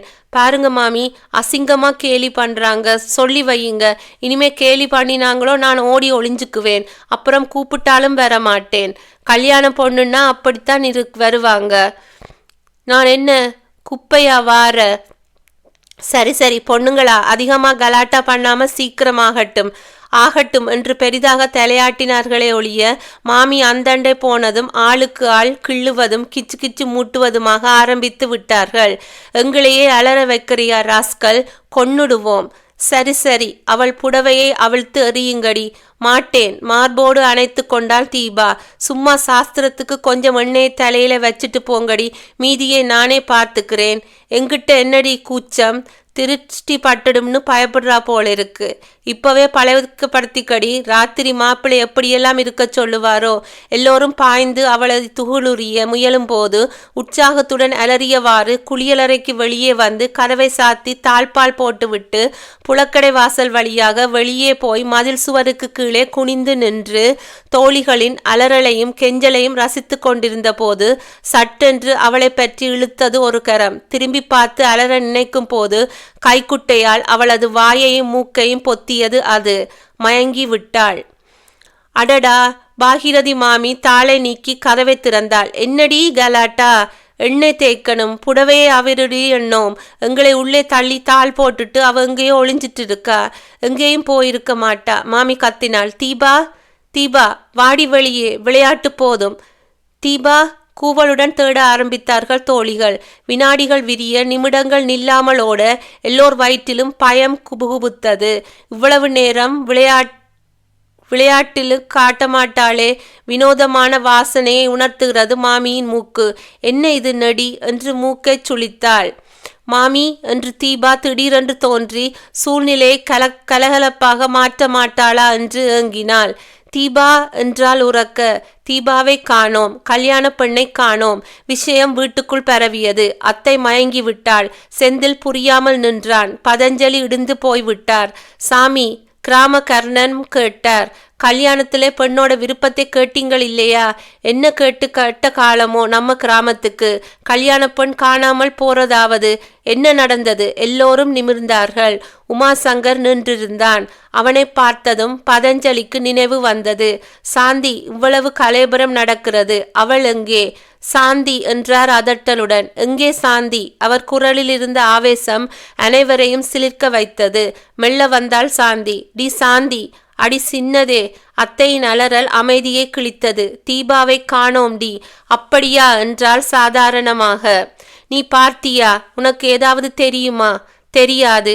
ஏண்டி எவ்வளவு பெரிய விஷயம் சொல்லிட்டு இருக்கேன், நின்னு பேசாம போறியா? அதுதான் எனக்கு தெரியாதுன்னு சொன்னேன் இல்ல. அதட்டலாக சொல்லிவிட்டு நடக்க ஆரம்பித்தவளை வெடுக்கென்று பாய்ந்து பிடித்த பதஞ்சலி இழுத்து கொண்டு போய் அறையில் தள்ளி கதவை சாத்தி கொண்டார். மூச்சு இறைத்தது ஆவேசத்தால். அவரது உடல் நடுங்கியது. தீபா அங்கே? மௌனமாக நின்றாள் சாந்தி. சொல்லுடி, தீபா அங்கே? என்ன பண்ணின அவளை? தீபா அங்கே? திரும்பி அவரை பார்த்த சாந்தி மிரட்சியுடன் மார்பிலே கை வைத்து அழுத்தி கொண்டாள். அப்பா. திக்கினாள், திணறினாள். ராத்திரி நீ கெஞ்சின, இந்த கல்யாணத்தை எப்படியாவது நிறுத்துங்கன்னு கெஞ்சின, போராடி பார்த்த. இப்ப கல்யாண பொண்ணை காணோம் சாந்தி. இந்த கேள்விக்கு நீ ஒருத்திதான் சரியான பதிலை சொல்ல முடியும். சொல்லு, தீபா அங்கே? எனக்கு தெரியாது. தெரியாது? உனக்கு தெரியாது? சாந்தி, என் கண்ணை பார்த்து சொல்லு, உனக்கு தெரியாது? தெரியாது. தெரியாது? தெரியவே தெரியாது என்றவளின் கன்னங்களில் மாறி மாறி இடி இறங்கியது. சொல்லுடி, உன்னை கொலையே பண்ணினாலும் பண்ணிடுவேன், சொல்லு. கதவை இடித்து கொண்டு கதறினார்கள் பாகீரதியும் அத்தையும். டே பதஞ்சலி, கதவை திறடா, கொன்னுடாதேடா பாவி, தாயில்லா பொண்ணுடா. கதவை திறந்து சாமியாடிய மாதிரி வெடவெடக்க வெளியே வந்தார் பதஞ்சலி. அரை மணி, இன்னும் அரை மணிக்குள்ளே அவ தீபா இருக்கிற இடத்தை சொல்லல. இந்த இடத்துல ஒரு கொலையே விழும், சொல்லி வை. நான் பெத்ததிலே ஒன்னை என்னைக்கோ எரிச்சிட்டேன், இன்னொன்னை இன்னைக்கு தொலைச்சிட்டேன். 3வது நாளை அழிக்கவும் தயங்க மாட்டேன். சொல்ல மாட்டாளோ? சொல்லாவிட்டால் என்ன? போறேன். அவளை இந்த ஊருக்குள்ளே எங்கே ஒளிச்சு வச்சிருந்தாலும் கண்டுபிடிச்சு கொண்டு வந்து தாலி கட்ட வைக்கிறேனா இல்லையா பார். அது ஒண்ணுமில்லை அக்கா. ராத்திரி அவள் கல்யாணத்தை நிறுத்த சொன்னப்பவே எனக்கு சந்தேகம். ராஸ்கல், உன் மகன் மேலே ஆசை வச்சிருப்பாளோ என்னமோ. நாம மூத்தவளுக்கு முடிக்கவே கடைசி நிமிஷத்திலே தடுத்து நிறுத்தி பார்க்கிறா ராட்சசி. தரையில் கவிழ்ந்து அழுது கொண்டிருந்த சாந்தி அப்பா என்ற கூச்சலுடன் நிமிர்ந்தாள், பார்த்தாள். அடித்த போது ஏற்படாத அதிர்ச்சியை அவளுக்கு இந்த வார்த்தைகள் ஏற்படுத்தின. சுயநலம் பிடிச்ச கழுதை, சத்தியமாய் சொல்றேண்டி, ஒரு பெண் கழுத்தில் ஏற இருந்த தாலியை தடுத்து நிறுத்தியேடி உனக்கு. டே பதஞ்சலி, பாகீரதி மாமி அடக்கினாள். கோபம் வந்தால் இன்னது பேசுறதுன்னு இல்லையா? ஏண்டா இப்படி சாமி வந்த மாதிரி ஆடுற? போடா, போய் குழந்தையை தேடுற வழியே பாரு, போ. அவர் புறப்பட்டு போனார். அவர் பின்னால் ஒரு கும்பல் போயிற்று. விருந்தினர் சங்கடத்துடன் நெளிந்தார்கள், மெதுவாக நகர்ந்தார்கள். அத்தை அழ ஆரம்பிக்க ஆறுதல் சொல்ல வார்த்தை கிடைக்காத பாகீரதி மாமி, அழாதேடி, இப்ப என்ன ஆயிடுச்சு என்றே திரும்ப திரும்ப சொல்ல, அடி சாந்தி, அத்தையினால் தாங்க முடியவில்லை. எழுந்து தள்ளாடியவாறு அறைக்குள் போனாள். சாந்தி இன்னமும் வெறித்த பார்வையுடன் உட்கார்ந்திருந்தாள். அடி சின்னதே, எதிரில் அமர்ந்தாள். உன்னை விட வயசிலே நான் பெரியவள்தான், ஆனாலும் பரவாயில்லை. உன் காலிலே விழுறேன், நமஸ்காரம் பண்ணுறேன். எங்கேடி என் மருமக? சொல்லிடி அம்மா, சொல்லிவிடு. தன் காலை பிடித்து புரண்டு புரண்டாலும் அத்தை அம்மாவை உணராமல் வெறித்து கொண்டிருந்தாள் சாந்தி. ஏய் பைத்தியம்! அத்தையை எழுப்பி உட்கார வைத்தாள் பாகீரதி. என்னடி இதெல்லாம்? நல்ல விரசம் போ. நீ தூக்கி வளர்த்த குழந்தைடி அவ என்று சொல்லும் போது, ஆமாண்டி, நான் வளர்த்த குழந்தைதான். நான் பெத்த குழந்தைக்கு எதிராக நிக்குது. நான் பெத்ததே ஒண்ணு, அதுக்கு கல்யாணம் பண்ணி பார்க்க ஆசைப்பட்டேன். கடைசி நிமிஷத்திலே இவ இப்படி பண்ணிட்டாளே. சொல்லுடி, அவ உயிரோட தானே இருக்கா, இல்லை அவளை அழிச்சிட்டியா? சொல்லு. சாந்தி வெறித்து கொண்டிருந்தாள். செய்கிறதையும் செய்துவிட்டு அவ இருக்கிற அழகை பாரேன். ஐயோ, என் பெத்த வயிறு எரியுதே. அந்த நெருப்பு உன்னை சும்மா விடாதுடி, சும்மா விடாது என்று அத்தை கதறினாள். சாந்தி அசையாமல் உட்கார்ந்திருந்தாள். அவள் எதிரில் மண்டியிட்டு அமர்ந்தார் உமாசங்கர். அவன் முகம் வெறுப்பை அள்ளி வீசிக்கொண்டிருந்தது. கொதிக்கும் உள்ளத்துடன் சொன்னான், உன் அப்பா சொல்றது உண்மைதானா? கூட பிறந்தவள் வாழ்க்கையே நரகமாக துணிச்சிட்டியே. நடக்க இருந்த கல்யாணத்தை நிறுத்திட்டியே. உனக்காக நான் கட்டி வச்ச மனக்கோட்டைகளை வெடி வச்சு தகர்த்துட்டியே. மனசுக்குள்ளே அந்தரங்கமாய் உன் அத்தான் மேலே ஆசை வச்சிருந்ததுனாலே தான் நான் கல்யாண பேச்சு ஆரம்பிக்கிறச்ச எல்லாம் பிடி கொடுத்து பேசாம இருந்தியா? நான் என் தூய்மையான காதலை வெளிப்படுத்தி பேசுறப்ப எல்லாம் விருப்பம் இல்லாம மறுத்து பேசாம இருந்தியா? சாந்தி வெறித்து கொண்டிருந்தாள். சாந்தி, அவளை உலுக்கினான். என்ன நெஞ்செழுத்தம் உனக்கு? செய்கிறதையும் செய்துவிட்டு என்ன அமைதியாய் வேஷம் போடுற? இவ்வளவு கேவலமான பிறவின்னு தெரிஞ்சிருந்தால் உன்னை என் மனசால கூட தீண்டி இருக்க மாட்டேன். உன்னை வெறுக்கிறேன். I hate you Shanti, I hate you. Shanti சலனமற்று இருந்தாள். போறேன். எழுந்தாள். நானும் போறேன். அவளை எப்படியாவது தேடிக்கொண்டு வாரேன். எந்த கல்யாணத்தை நிறுத்த நீ கேவலமான முறையிலே பாடுபட்டியோ அதே கல்யாணத்தை நான் நடத்தி காட்டுறேன். அவன் வெளியே வந்தபோது செந்திலும் நண்பர்களும் புறப்பட்டு கொண்டிருந்தார்கள். மாப்பிள்ளையை வெளியே விடாதீங்க, நான் காரிலே போய் அவள் எங்கே இருந்தாலும் தேடி கண்டுபிடிச்சு முகூர்த்தம் முடியும் முன்னே கொண்டு வாரேன். கல்யாண பெண்ணை காணோம். மாப்பிள்ளை மேலே ஆசைப்பட்ட தங்கையை கடத்தி போய் மறைத்து வைத்து ஊரில் வதந்தி, குழந்தை பிறந்தது, தவழ்ந்து வளர்ந்து விசுவரூபம் எடுத்தது. நல்லவர்கள் சிலர் கிணறுகளில் மூழ்கி தேடினார்கள். பலர் மலைப்பாதையை அச்சத்துடன் பார்த்தவாறு நடந்து தேடினார்கள். அத்தியாயம் 19. மச்சானை முணுமுணுப்புடன் பாடியவாறு பெட்ரோல் நிரப்பிக் கொண்டிருந்தான் பையன். அந்த விடிய போகும் நேரத்திலும் சுறுசுறுப்பாக தெரிந்தான். கோவையிலிருந்து அடிக்கடி வரும் உமாசங்கர் சார் மட்டும்தான் இவ்வளவு பெட்ரோல் வாங்குவார். மற்றபடி ஸ்கூட்டர்கள், மோட்டார் பைக்குகள், டூ வீலர்ஸ் என்கிற உருமல்கள், ஒன்று போரும் என்கிற ஈனக்குரல்கள், எப்போதாவது லாரி வரும் டீசலுக்காக. ஏங் மச்சானை பைப்பை அதனிடத்தில் சொருகினான். கார் குமிழியை திருகினான். பில் கொண்டு வரப்போனவனை அழைத்தார் அவர். நேரமில்லை, பணத்தை வாங்கி கொண்டே போயிடு. காரின் உன் விளக்கை போட்டு பர்சை திறந்து 100 ரூபாய் நோட்டை உருவினார். தலைவாழை இலை போடுங்க, ஊரை விருந்துக்கு வர என்று பாட்டை நின்றது. பின்சீட்டில் விளக்கொளியில் சினுங்கும் பெண்ணை பார்த்ததும், தீபா அம்மா இல்லே இவங்க என்றவன் குரலில் சந்தேகம் இழைத்தது. காலையில் இவங்களுக்கு கல்யாணம் ஆச்சே, இவங்களை எங்க சார் கொண்டு போறீங்க? இவங்க தீபா இல்லை. விளக்கை அமர்த்தினான். என் பேஷண்ட், அவசரமா மெட்ராஸுக்கு கொண்டு போறேன். நீ போய் சில்லறை கொண்டு வா, ரசீதிலே எழுதணும் என்று அவன் கார் நம்பரை பார்த்து கொண்டு போனவன் டெலிஃபோனை சுழற்ற ஆரம்பித்ததும் இறங்கி போனார் டாக்டர். இன்னா சார் என்றான் பையன் முறைப்பாக. ஒண்ணுமில்லை. டாய்லெட் எங்கே இருக்கு என்று கேட்டார். பின்னாலே இருக்கு என்றவன் அவர் போனதும் டயலை சுழற்றி முடித்தான். உமாசங்கர் சார் இருக்காரா என்றவன் பேச பேச ஒட்டு கேட்டு கொண்டிருந்த டாக்டர் ரங்கசாமி அவசரமாக இருட்டில் நடந்தார். எதிரில் வந்த உருவத்தை மோதி தள்ளிவிட்டு போய் காரில் ஏறி அமர்ந்தார். கார் சரேல் என்று கிளம்பி போயிற்று. பாவம் அவர். பின்சீட் காலியாகி விட்டதையும் இருட்டில் மோதிய உருவம் அந்த தீபா என்பதும் அவருக்கு தெரியாது. ஆறடிக்க போகிறது. 1 மணி நேரமாக காரில் சுற்றி கொண்டிருந்த உமாசங்கர் சோர்ந்து போனான். முகூர்த்த நேரம் முடிய போகிறது. தோல்வி அவனுக்கு சோர்வை அளித்தது. ஊருக்கு வெளியே வரும்போது எதிரே வரும் காரின் நம்பர் பிளேட் தெரிந்ததும் வியந்தான். அவனுடன் தேட கிளம்பிய நண்பர்களில் ஒருவன் வண்டியை நிறுத்தினான். என்ன, ஏதாவது? கடந்து போய் நின்ற கார் ரிவர்ஸில் வந்தது. தீபா கிடைத்து விட்டாள் சார். நண்பனுக்கு மகிழ்ச்சி. ஏறிக்கொள்ளுங்கள். காரின் பின்சீட்டில் பாதி மயக்கத்துடன் துவண்டிருக்கும் தீபாவை பார்த்ததும் உமாசங்கரின் முகம் பூரித்தது. மணியை பார்த்தான். இன்னும் 10 நிமிடம் இருக்கிறது முகூர்த்தம் முடிய. சுற்றி வந்து நண்பனை அப்பால் தள்ளிவிட்டு காரோட்டி ஸ்தானத்தில் அமர்ந்தான். கிளட்சை அவசரமாக விடுவிக்கவே கார் குபீர் என்று பாய்ந்தது. அத்தியாயம் 20. மேளக்காரர்கள் புறப்பட ஆயத்தம் செய்தார்கள். காக்கி உரையில் தவிலை பொருத்தி விட்டவர் முணுமுணுப்புடன் பட்டனை அழுத்தினார். வாசலில் கார் வந்து நின்றது.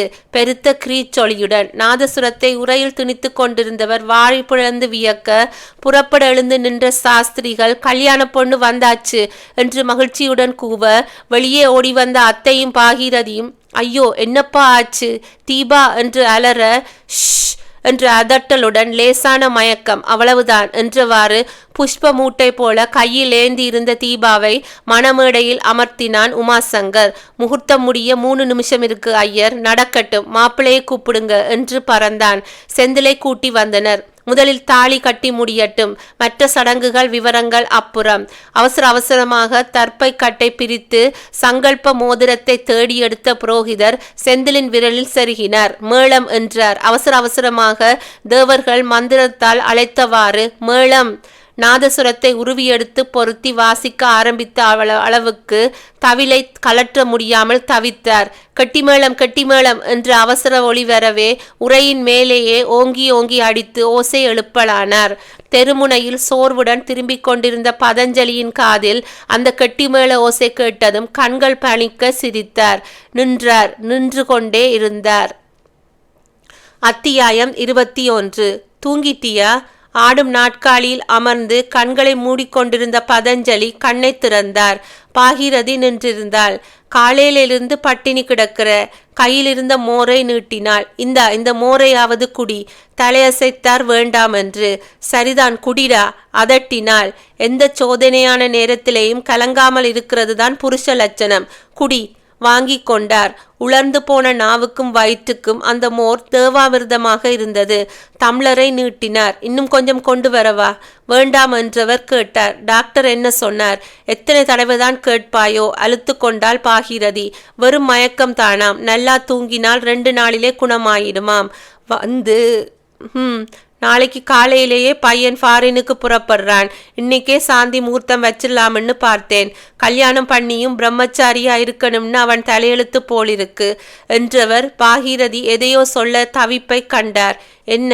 கொஞ்சம் வந்து சாந்தியை பாரேன். குழந்தை என்னமோ போல பார்க்கிறா. எனக்கு பயமா இருக்குடா. எழுந்து போய் அரை வாசலில் நின்று பார்த்த அவருக்கு பயம் வயிற்றை கலக்கியது. அப்போதைய நிலையில் எந்த மாற்றமும் இல்லாமல் வைத்த கண் வாங்காமல் பார்த்து கொண்டிருந்தாள் சாந்தி. அதே சூன்யத்தை பார்க்கும் வெறிச்சோடிய பார்வை. செந்தில் எங்கோ கவனமாக சிகரெட் பிடித்து கொண்டிருந்த செந்தில் நிமிர்ந்தான். நண்பர்கள் நின்றிருந்தார்கள். புறப்பட தயாராக.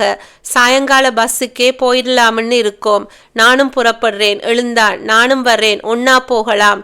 ஏண்டா இருந்துட்டுத்தான் வாயேன். ஸ்டேட்ஸுக்கு புறப்படுறதுக்கு முன்னாலே கொஞ்சம் வேலை இருக்கு. வேதனையுடன் சிரித்தான். தவிர இங்கிருந்து என்ன பண்ண போறேன்? புது பொண்டாட்டியே கொஞ்சவா போறேன்? எழுந்து நடந்தான். நண்பர்களின் கண்கள் கலங்கின. நகர்ந்து அவனுக்கு வழிவிட்டார்கள். அம்மா. செந்தில் கண் கலங்கினான். அடுத்த மாசமே நல்ல துணையோடு தீபாவை அனுப்பி வைக்கின்றோம். என்னமோ உன்னை பிரியறதுக்கு மனசே வரல. பார்த்துட்டே இருக்கணும் போல தோணுதே. மறுபடியும் எப்போ பார்க்க போறேனோ? அட பைத்தியம், இதுக்கு அலற? என்னடா பெரிய விஷயம்? 3 வருஷம் ட்ரைனிங் முடிஞ்சிட்டா அந்த அம்மா பைத்தியக்காரியை நினைச்சிட்டு ஓடி வந்துட மாட்டியா என்றவள் வியந்தாள். அடடே, இந்த இங்கிலீஷ் வார்த்தையை சரியா சொல்லிவிட்டேன் போலிருக்கு. ஆமாம், எங்கே சொல்லு. ட்ரைனிங். சபாஷ், என் அம்மா இங்கிலீஷ் பேசியாச்சு. புறப்பட இதைவிட நல்ல சகுனம் வேற கிடைக்காது. வரேம்மா, வரேன் மாமா. தீபாவை பார்த்துக்குங்க. காரில் ஏறிக்கொண்டான். அலேதடி சனியனே, பாகீரதி அதட்டினாள். அது பரதேசம் போற பிள்ளைக்கு ஆகாது. கார் நகர்ந்தது. ஐயோ, அவரை தடுத்து நிறுத்துங்க. அவர் போகக்கூடாது. உள்ள அறையிலிருந்து ஓடி வந்த சாந்தியின் அலறலை யாரும் லட்சியம் பண்ணவில்லை. அழாதேம்மா. 4வது முறையாக அழுத்து கொண்டாள் செந்தில். ஏன் அலற? கவலைப்படாதே. திரும்பி வருகிற வரைக்கும் மருமகள் கிட்ட சண்டை போட்டுக்கிட்டிரு. ஆனா ஒன்று, தீபா கான்வென்ட் படித்தவ. நீயும் இங்கிலீஷ் பேச கற்றுக்க. அப்புறம் மருமகளோட சண்டை போட முடியலையேன்னு என்னை குத்தம் சொல்லக்கூடாது. வரட்டுமா? காலில் விழுந்து வணங்கினான். எழுந்திருடா குழந்தை. வாரி எடுத்தாள். நெட்டி முறித்தாள் அத்தை. சீக்கிரமா ட்ரைனிங்கை முடிச்சிட்டு பெருமையோடு வந்து சேரு.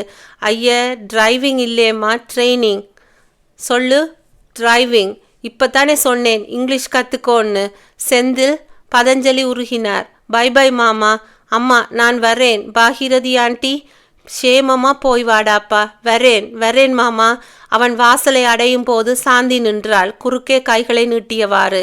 திரும்பி நின்று அம்மாவை பார்த்தான் செந்தில். அம்மா, இவளை நகரச் சொல்லு. போகிற நேரத்திலே இவளை பார்க்க நான் விரும்பல. எனக்கு பத்திக்கிட்டு வருது. சாந்தி கைகூப்பினாள். போகாதே என்று மறுத்தாள். அத்தியாயம் 22. குன்னூர் ஹோட்டலில் ஆடம்பரமான அறையில் கட்டிலில் துடித்து கொண்டிருந்தாள் ஜென்னி. ஜோ, இன்னும் எத்தனை நாளைக்குத்தான் நான் துடிக்கிறதோ ஒன்று தெரியலையே. ஜென்னி. ஜோ கண்ணீர் விட்டான். நான் போய் டாக்டரை கூப்பிடட்டுமா? வேண்டாம் ஜோ, என் முடிவு எனக்கே தெரிய ஆரம்பிச்சிட்டுது. நான் பிழைக்க மாட்டேன் ஜோ. ஜென்னி, நீ இல்லாமல் நான் இருக்க முடியாது. என்னை விட்டு போய்விடாதே ஜென்னி, ப்ளீஸ். நான் எங்கேயும் போய்விட மாட்டேன் ஜோ. உன்னோடையே இருப்பேன். உன் கண் முன்னாலேயே இருப்பேன். ஆனால் உனக்குத்தான் பயன்பட மாட்டேன் ஜோ. என்ன ஜென்னி? அவங்க வீட்டு கல்யாணம் முடிஞ்சிருக்குமில்ல? தெரியல ஜென்னி. மிஸ்டர் உமாசங்கருக்கு ஃபோன் செய்து பாரேன். போய் திரும்பி வந்தான். மணி அடிக்கிறது, யாரும் எடுக்கல. பெருமூச்சு விட்ட ஜெனி மிகுந்த சிரமத்துடன் எழுந்தாள். புடவை வாங்கி வரச் சொன்னேனே, கொடுத்தான். நீ கொஞ்சம் வெளியே இரு. புடவையை கட்டி கொண்டாள். ட்ரெஸ்ஸிங் டேபிளில் வைத்திருந்த கைப்பையை திறந்தாள். 4 புறமும் மஞ்சள் குங்குமம் பூசிய கவரை எடுத்தாள். உள்ளே குங்குமமும் விபூதியும் இருந்தது. இட்டுக்கொண்டாள். கூந்தல் வளர்ந்திருந்ததனால் பின்னால் பின்னுவது பெரிய காரியமாக இல்லை. ஜோ வாங்கி வந்த மல்லிப்பூவை சூடிக்கொண்டு கண்ணாடியில் பார்த்தாள். வேதனையில் சினுங்கி இருந்தாலும் கண்கள் ஒளிர்ந்தன. பிறக்கும்போது இந்து பெண்ணாக பிறந்தேன். இப்போ சாகும்போது இந்துவாகவே போகப் போகின்றேன். அவள் சிரித்த போது கண்ணீர் பொல பொலவென்று உதிர்ந்தது. சிலுவையை கலற்றி கைப்பையில் வைத்தாள். ஜோ, ஒரு டாக்ஸி ஏற்பாடு செய், பூங்குளம் போக போகின்றோம். இப்போ வா. இப்போ புறப்பட்டால் தான் விடிய போய் விடுகிறலாம். ஜென்னி எழுந்தாள். Late in the night of course, but before it is too late. அவன் தோளிலே துவண்டாள். புறப்படு ஜோ.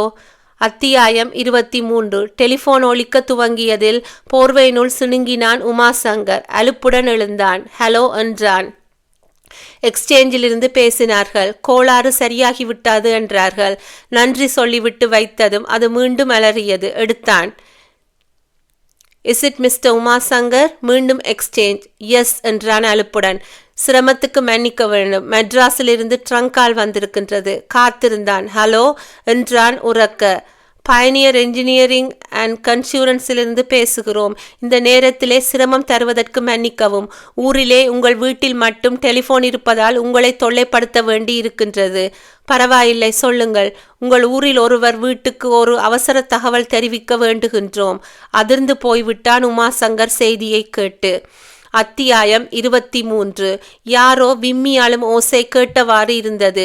எழுந்து அமர்ந்த தீபா அத்தையை எழுப்பினாள். என்னம்மா, யாரோ அலற மாதிரி இல்ல? சாந்தி படுத்திருந்த இடம் காலியாக இருந்தது. சாந்தி அலறா? என்னமோடி அம்மா, அந்த பெண்ணை புரிஞ்சுக்கவே முடியல. நினைச்சு அழுறதும் புலம்புறதுமாவே இருக்கா. வா அத்தை, போய் பார்க்கலாம். நீ போ. அத்தை படுத்து கொண்டாள். நான் வரல. துணி துவைக்கும் கல்லின் மீது அவளை அடையாளம் காட்டிட்டு தோட்டத்தின் 0 வாட்ஸ் பல்ப். சாந்தி நெஞ்சு வடிக்க அழுது கொண்டிருந்தாள். சாந்தி. தீபா அவள் முகத்தை நிமிர்த்தினாள். ஏண்டி அலற? யாராவது ஏதாவது சொன்னாங்களா? இல்லையா? பின்ன ஏன் அலற? ஒரு கதை முடிஞ்சு போச்சுக்கா, ஒரு கதை முடிஞ்சு போச்சு. சாந்தி என்னமோ சொல்ற? தீபா சொன்னாள். என் கல்யாணத்திலே நடந்த குழப்பத்தை சொல்றியா? நானே கவலைப்படலை. நீ ஏண்டி அலற? கல்யாணம்தான் முடிஞ்சு போச்சே. அதனாலே தான் அலறேன். இந்த கல்யாணம் நடந்திருக்க கூடாதுக்கா, நடந்தே இருக்கக்கூடாது. நான் எடுத்துக்கிட்ட முயற்சி எல்லாம் மீறி இந்த கல்யாணம் நடந்துட்டதே. அதனாலே தான் அலறேன். இந்த கல்யாணம் நடந்திருக்க கூடாதுன்னு நினைச்சியா? ஏண்டி? ஆமாம், இந்த கல்யாணம் நடக்கக்கூடாத கல்யாணம். அதனாலே தான். அப்பா சொன்னதில் தப்பில்லை. உன்னை கடத்திக்கிட்டு போக முயற்சி செய்தவளே நான் தான். அடிப்பாவி, ஏண்டி அப்படி செய்தே? எப்படியாவது இந்த கல்யாணத்தை நிறுத்தத்தான். அதைத்தான் ஏனென்று கேட்கிறேன். சொல்லுடி, ஏன் நிறுத்த பார்த்த? என் அழகான அக்கா. அவள் முகத்தை 2 கைகளாலும் தாங்கி கொண்டாள். என்னைக்கும் பூவும் பொட்டுமா இருக்கணும்னு ஆசைப்பட்டேன். நீ நீ என்னடி சொல்ற? உன்னை விதவையா பார்க்குற அளவுக்கு என் நெஞ்சில் பலமில்லை அக்கா. என் நெஞ்சுக்கு பலமில்லை. என்னடி பாவி சொல்லுற? மேல்நாட்டுக்கு போகிற பிளேன் ஒன்று எரிஞ்சு சிதறி விழுகிறதா ஒரு காட்சி தெரிஞ்சுதுக்கா. அதில் அத்தானையும் பார்த்தேன். உன்னை விரதத்தாலே உட்கார வச்சிருந்தப்போ அப்படி ஒரு காட்சி எனக்கு தெரிஞ்சுதுக்கா. எனக்கு தெரிஞ்சுது. சாந்தி. அலறைகளை கேட்டு திரும்பினார்கள். அத்தை நின்றிருந்தாள். உனக்கு அப்படி ஒரு காட்சி தெரிஞ்சுதாடி? அடி பாவி, அதை ஏண்டி அப்பவே சொல்லல? சொன்னா யாரத்தே நம்புவாங்க? புலி வருது கதை மாதிரி கற்பனையாய் போய் சொல்லி ஊரார் நம்பிக்கையை சிதறடிச்சிட்டேன். இப்போ உண்மையிலேயே புலி வந்துட்டது சொன்னேன். நம்ப யாருமே இல்லாம போச்சே. ஐயோ, தீபா அலறினாள். இன்னைக்கு மத்தியான பிளேனிலே அவர் புறப்பட்டிருப்பாரே. என் மகனை காப்பாற்றணும், என் மகனை காப்பாற்றணும் என்று அத்தை துடித்த போதுதான் என்ன இங்கே அர்த்தராத்திரியிலே கூப்பாடு என்று அதட்டியவாறு பதஞ்சலி பின்கட்டுக்கு விரையும் போதுதான் உமாசங்கர் வந்தான் செய்தியோடு. செந்தில் போன விமானம் விபத்துக்குள்ளாகிவிட்டது. யாரும் பிழைக்கவில்லை. உடலை அடையாளம் காட்ட யாராவது போவதானால் உடலே சென்னைக்கு வரவும். மயங்கிவிட்ட தீபாவை மடியில் இருத்தி சாந்தி பார்த்து அழுதாள் அத்தை. அடிப்பாவி, பழி வாங்கிட்டியேடி. உண்மையிலேயே அந்த சக்தி உனக்கு இருக்குன்னு சொல்லாமலேயே மறைச்சங்களை பழி வாங்கிட்டியே. நான் என் குழந்தையை பறிகொடுத்துட்டேனே. தீபாவை அணைத்து கொண்டு அழுதாள். என்னை மன்னிச்சிடுடி தீபா. நானே உன்னை நாசம் பண்ணிட்டேன். தப்பு பண்ணிட்டேன்டி, தப்பு பண்ணிட்டேன். இல்லை, நீங்க தப்பு பண்ணல. உமாசங்கர் தனக்குள் சொல்லிக் கொண்டான். தப்பு செய்தவன் நான் தான். கடைசி நேரத்திலே தீபாவை கண்டுபிடிச்சு பலிமேடைக்கு கொண்டு போன பாவி நான் தான். பரிகாரம் பண்ண வேண்டியவனும் நான் தான்.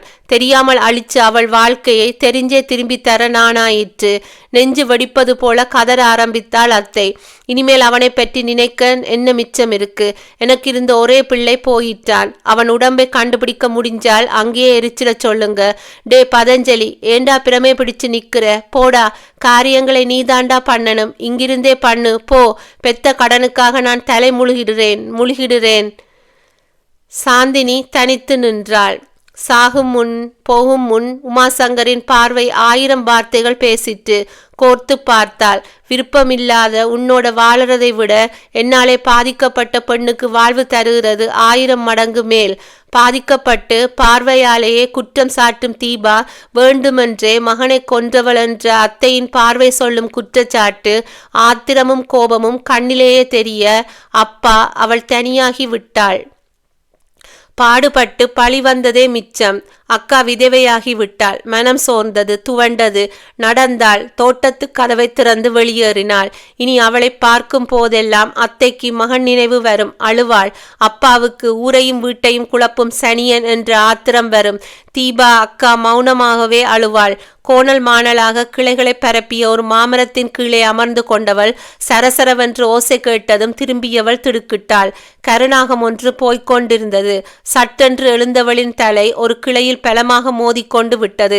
கண்கள் இருட்டு வந்து நிலவ சரிந்து உட்கார்ந்து விட்டாள். அத்தியாயம் 24. இன்னும் எவ்வளவு நேரம் ஆகும் டிரைவர்? ஜென்னி கேட்டாள். விடிஞ்சு போச்சே. இதோ ஆயிரும்மா என்று டாக்ஸி டிரைவர் பேனட்டுக்குள் தன்னை புதைத்து கொண்டான். வேறு வாகனம் ஏதாவது கிடைக்குமா என்று தேடி போன ஜோ வரவில்லை. காரணமில்லாமல் முகம் வியர்த்து கொட்டியது. வயிறு சுண்டி இழுக்க வலிக்க ஆரம்பித்தது. டிரைவர், என்னாலே உட்கார்ந்திருக்க முடியல. கொஞ்சம் காலார நடந்துகிட்டு இருக்கேன். வண்டி ரெடியானதும் ஓட்டிக்கிட்டு வந்து உன்னை பிக்கப் பண்ணிக்க. சரிம்மா என்றான். தலையை நிமித்தியவாறே நடந்தான். மூச்சு வாங்கியது. வயிற்றை பிடித்து கொண்டு திணறினாள். பழக்கமில்லாத புடவை நடப்பதற்கு தடையாக இருந்தது. புதிதாக மூச்சு திணறல் ஆரம்பித்தது. பார்வை மங்களாக தெரிந்தது. நோ நோ, நான் சாக மாட்டேன். நான் இங்கே சாகக்கூடாது. பிறந்த வீட்டிலே தான் சாகப் போகிறேன்.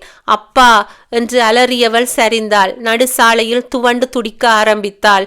அருகில், மிக அருகில் கார் வந்து நிற்கும் ஓசை கேட்டது. டிரைவர், என்னை வீட்டுக்கு கொண்டு போங்க சீக்கிரம் என்றால் கண்களை மூடியவாறு. யாரோ கதவருகில். சாந்தி அல்லவா இது? சாந்தி என்று அழைப்பது மங்களாக கேட்டதும் கண்ணில் இதுவரை ஜென்னி உணராத இருட்டு வந்து நிலவியது. அத்தியாயம் 25. சாந்தி மரக்கிளையில் அடிபட்டதால் தலை விண்விண்ணென்று தெரித்து கொண்டிருந்தது. வீட்டுக்குள் திரும்பினாள். வாசலில் அத்தை அழுவது கேட்டது. அழு அத்தை, வளர்த்த மகனை பறிகொடுத்த சோகம் முழுவதையும் பிழிந்து போகும் வரை அழு. அதுதான் உனக்கு நல்லது. திரும்பி போக நினைத்தவள் முதலில் கவனிக்கவில்லை. பிறகு கூர்ந்து கவனித்தாள். இதென்ன சாந்தி, என் கண்ணே என்று அழுகிறாள். பெத்த பிள்ளையை பறிகொடுத்து விட்டு நிற்கிறேன். இப்போ வளர்த்த சாந்தியையும் பறிச்சிட்டியே தெய்வமே, உனக்கு இரக்கமே கிடையாதா? நான் உனக்கு என்ன பாவம் பண்ணினேன்? என்னை ஏன் இப்படி சித்திரவதை பண்ணுற? ஐயோ சாந்தி, என்னை மோசம் பண்ணிட்டியேடி குழந்தை. உன்னை நான் வெறுத்தேன். ஆனால் நீ சாவேன்னு நான் நினைக்கவே இல்லையே சாந்தி. அத்தை, நான் இங்கே இருக்கேன் என்று நாக்கு நுனி வரை வந்துவிட்ட வார்த்தையை தடைப்பட்டு போயிட்டு ஜன்னல் திரையை ஒதுக்கி பார்த்த போது அத்தையின் மடியில் அவள் தெரிந்தாள். புரிந்துவிட்டது. டாக்டர் விவரம் சொன்னாரே. ஜென்னி, நீயா? பொங்கி வரும் அழுகையை பொத்தி கொண்டாள். யாரிடமோ எங்கேயோ பார்த்தது இவளை. என்ன ஆயிற்று என்று விசாரித்து கொண்டிருந்த உமாசங்கர் ஜென்னியின் மார்பில் புரண்டு அழும் தீபா அக்கா, வாயை துண்டினால் பொத்தி கொண்டு குமுறியவாறு நிற்கும் அப்பா, தெய்வம் என்று கொண்டாடி பின் உடன் பிறந்தவன் கல்யாணத்தை நிறுத்த பார்த்த ராட்சசி என்று தூற்றிய இந்த ஊர் ஜனங்கள் இறந்து போன சாந்திக்காக அழுகின்றார்கள். வெறுப்பை கொட்டும் ஊரும் உறவும் இன்று எனக்காக கண்ணீர் சிந்தி கொண்டிருக்கின்றார்கள். இது போதும். இந்த அனுதாபத்தை அளிக்க வேண்டாம். வேண்டாம், வேண்டவே வேண்டாம். அவர்களை பொறுத்தவரை சாந்தி இறந்தவளாகவே இருக்கட்டும். டே பதஞ்சலி, அத்தை அழுகையுடன் சொன்னாள். நீ பெத்த கடன், நான் வளர்த்த கடன், 2 பேர் கடனையும் தீர்த்துட்டு போயிட்டா.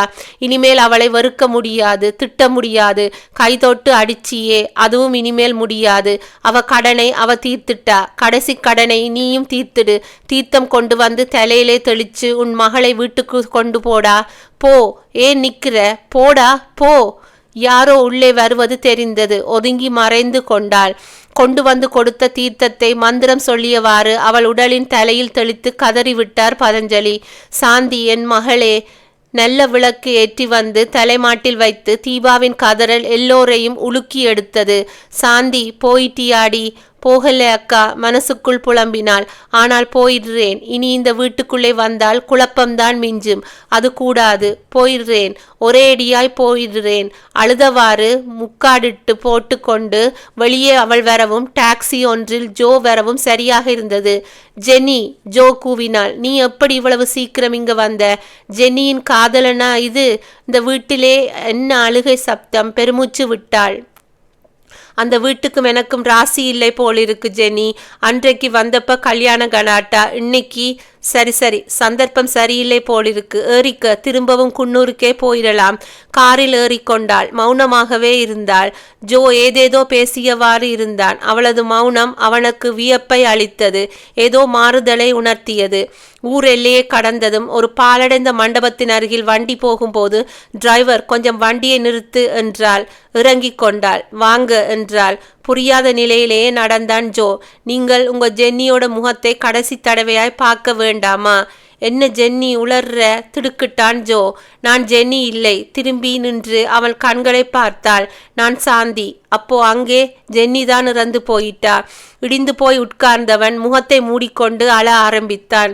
மிஸ்டர், ப்ளீஸ், எங்க இனத்திலே பிணத்தை அதிக நேரம் வைக்க மாட்டாங்க. பூமிக்கு பாரம்னு சொல்லி சீக்கிரமே எரிச்சிடுவாங்க. ஆனால் உங்களை கெஞ்சி கேட்டுக்கிறேன், அங்கே போய் குழப்பத்தை மட்டும் உண்டு பண்ணிடாதீங்க. நான் தான் செத்தேன்னு நினைச்சு சம்பிரதாயம் குறையாம அடக்கம் பண்ணுவாங்க. என் தங்கையின் இறுதி யாத்திரை குழப்பமில்லாமல் நடக்கட்டும். நான் இங்கேயே காத்திருக்கிறேன். போயிட்டு வாங்க ப்ளீஸ். அவன் டாக்ஸியை நோக்கி தள்ளாடி நடப்பதை பரிதாபத்துடன் பார்த்தவாறு நின்றாள் சாந்தி. காத்திருந்த சாந்தியின் மனக்கண்ணில் ஒரு காட்சி தெரிய ஆரம்பித்தது. ஜென்னி என்று கதறுகிறான் ஜோ. விசாரணைகள், தீர்ப்புகள், ஜென்னியை புதைப்பதா எரிப்பதா என்பதில் தகராறு. அடக்கம் செய்வதற்காக சுடுகாடு வரை கொண்டு போகப்பட்ட சவம் கேட்பாரற்று கிடக்கிறது. சட்டென்று கண்களை திறந்தவளுக்கு வியர்த்து போயிற்று. இது என்ன கோரமான காட்சி! இதுவும் நடந்து விடுமா? பின்னங்கழுத்தில் இறங்கும் வியர்வையை துடைக்க கைப்பையை திறந்த போதுதான் கவனித்தாள். அது ஜென்னியின் கைப்பை. டாக்ஸியில் இருந்து கவனப்பிசகாக எடுத்து வந்திருந்தாள். சிலுவையை கையில் எடுத்து பார்த்தாள். ஹாரன் ஒளி. சிலுவையை கைப்பையில் போடும்போது மஞ்சள் குங்குமம் பூசிய கவர் தெரிந்தது. மீண்டும் காரின் குழலொளி கேட்கவே எழுந்து நடந்தான். ஜோ சோகமாயிருந்தான். ஜென்னியின் சவ அடக்கம் நல்லாவே நடந்தது. அவன் விம்மினான். என் ஜென்னி, எனக்கே சொந்தமான அந்த உடலை அடக்கம் பண்றப்போ யாரோ ஒரு அந்நியன் மாதிரி தள்ளி நின்று பார்த்தேன்.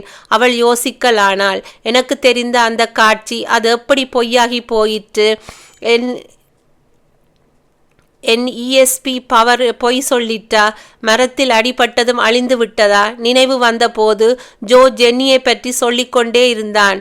ஹாய் டேடி என்று அவள் பேசும் அழகு, மேக்சியுடன் உலாவும் நடையின் கம்பீரம், அவளது பழக்க வழக்கங்கள். மிஸ்டர் உமாசங்கரின் கண்ணில் பட்டுவிட்டேன்.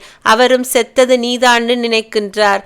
சாந்தியின் உள்ளம் ஏங்கியது. கண்கள் பனித்தன. உமாசங்கர் எப்படி இருக்கின்றார்? தீபாவுக்கு தானே வாழ்வு தரப்போவதாக கூறிக்கொண்டிருந்தார். தீபா விதவையாக தான் காரணமாக இருந்ததாக வருந்தினார். சாந்தி பெருமூச்செறிந்தாள். அக்காவுக்கு வாழ்வு கிடைத்ததே என்ற நிம்மதி பெருமூச்சு. இன்னொன்றும் உமாசங்கர் சொன்னார். ஜென்னியை கூட்டிக் கொண்டு உடனே நான் மெட்ராஸ் போகணுமாம். ஜென்னியின் அப்பா இருதய நோயால் அவதிப்படுகிறாராம். எந்த நிமிஷமும் எதுவும் நேரலாமாம். ஜென்னியோட என்னையும் ஏற்றுக்க தயாராயிருக்கின்றாராம். காலம் கடந்த வார்த்தை. ஜென்னி இருந்தப்போ ஏற்றுக்கொள்ள அவர் தயாராயில்லை. இப்ப அவர் தயாராயிருக்கின்றார். அவள் போய்விட்டாள். விம்மினான்.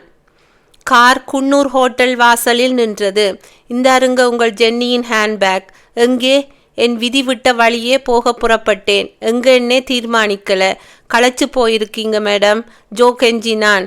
கொஞ்சம் காஃபியாவது சாப்பிட்டு போகலாம். அதுவும் இல்லாமல் என்னுடைய இழப்பை சமாளிக்கக்கூடிய பக்குவம் எனக்கு இன்னும் வரல.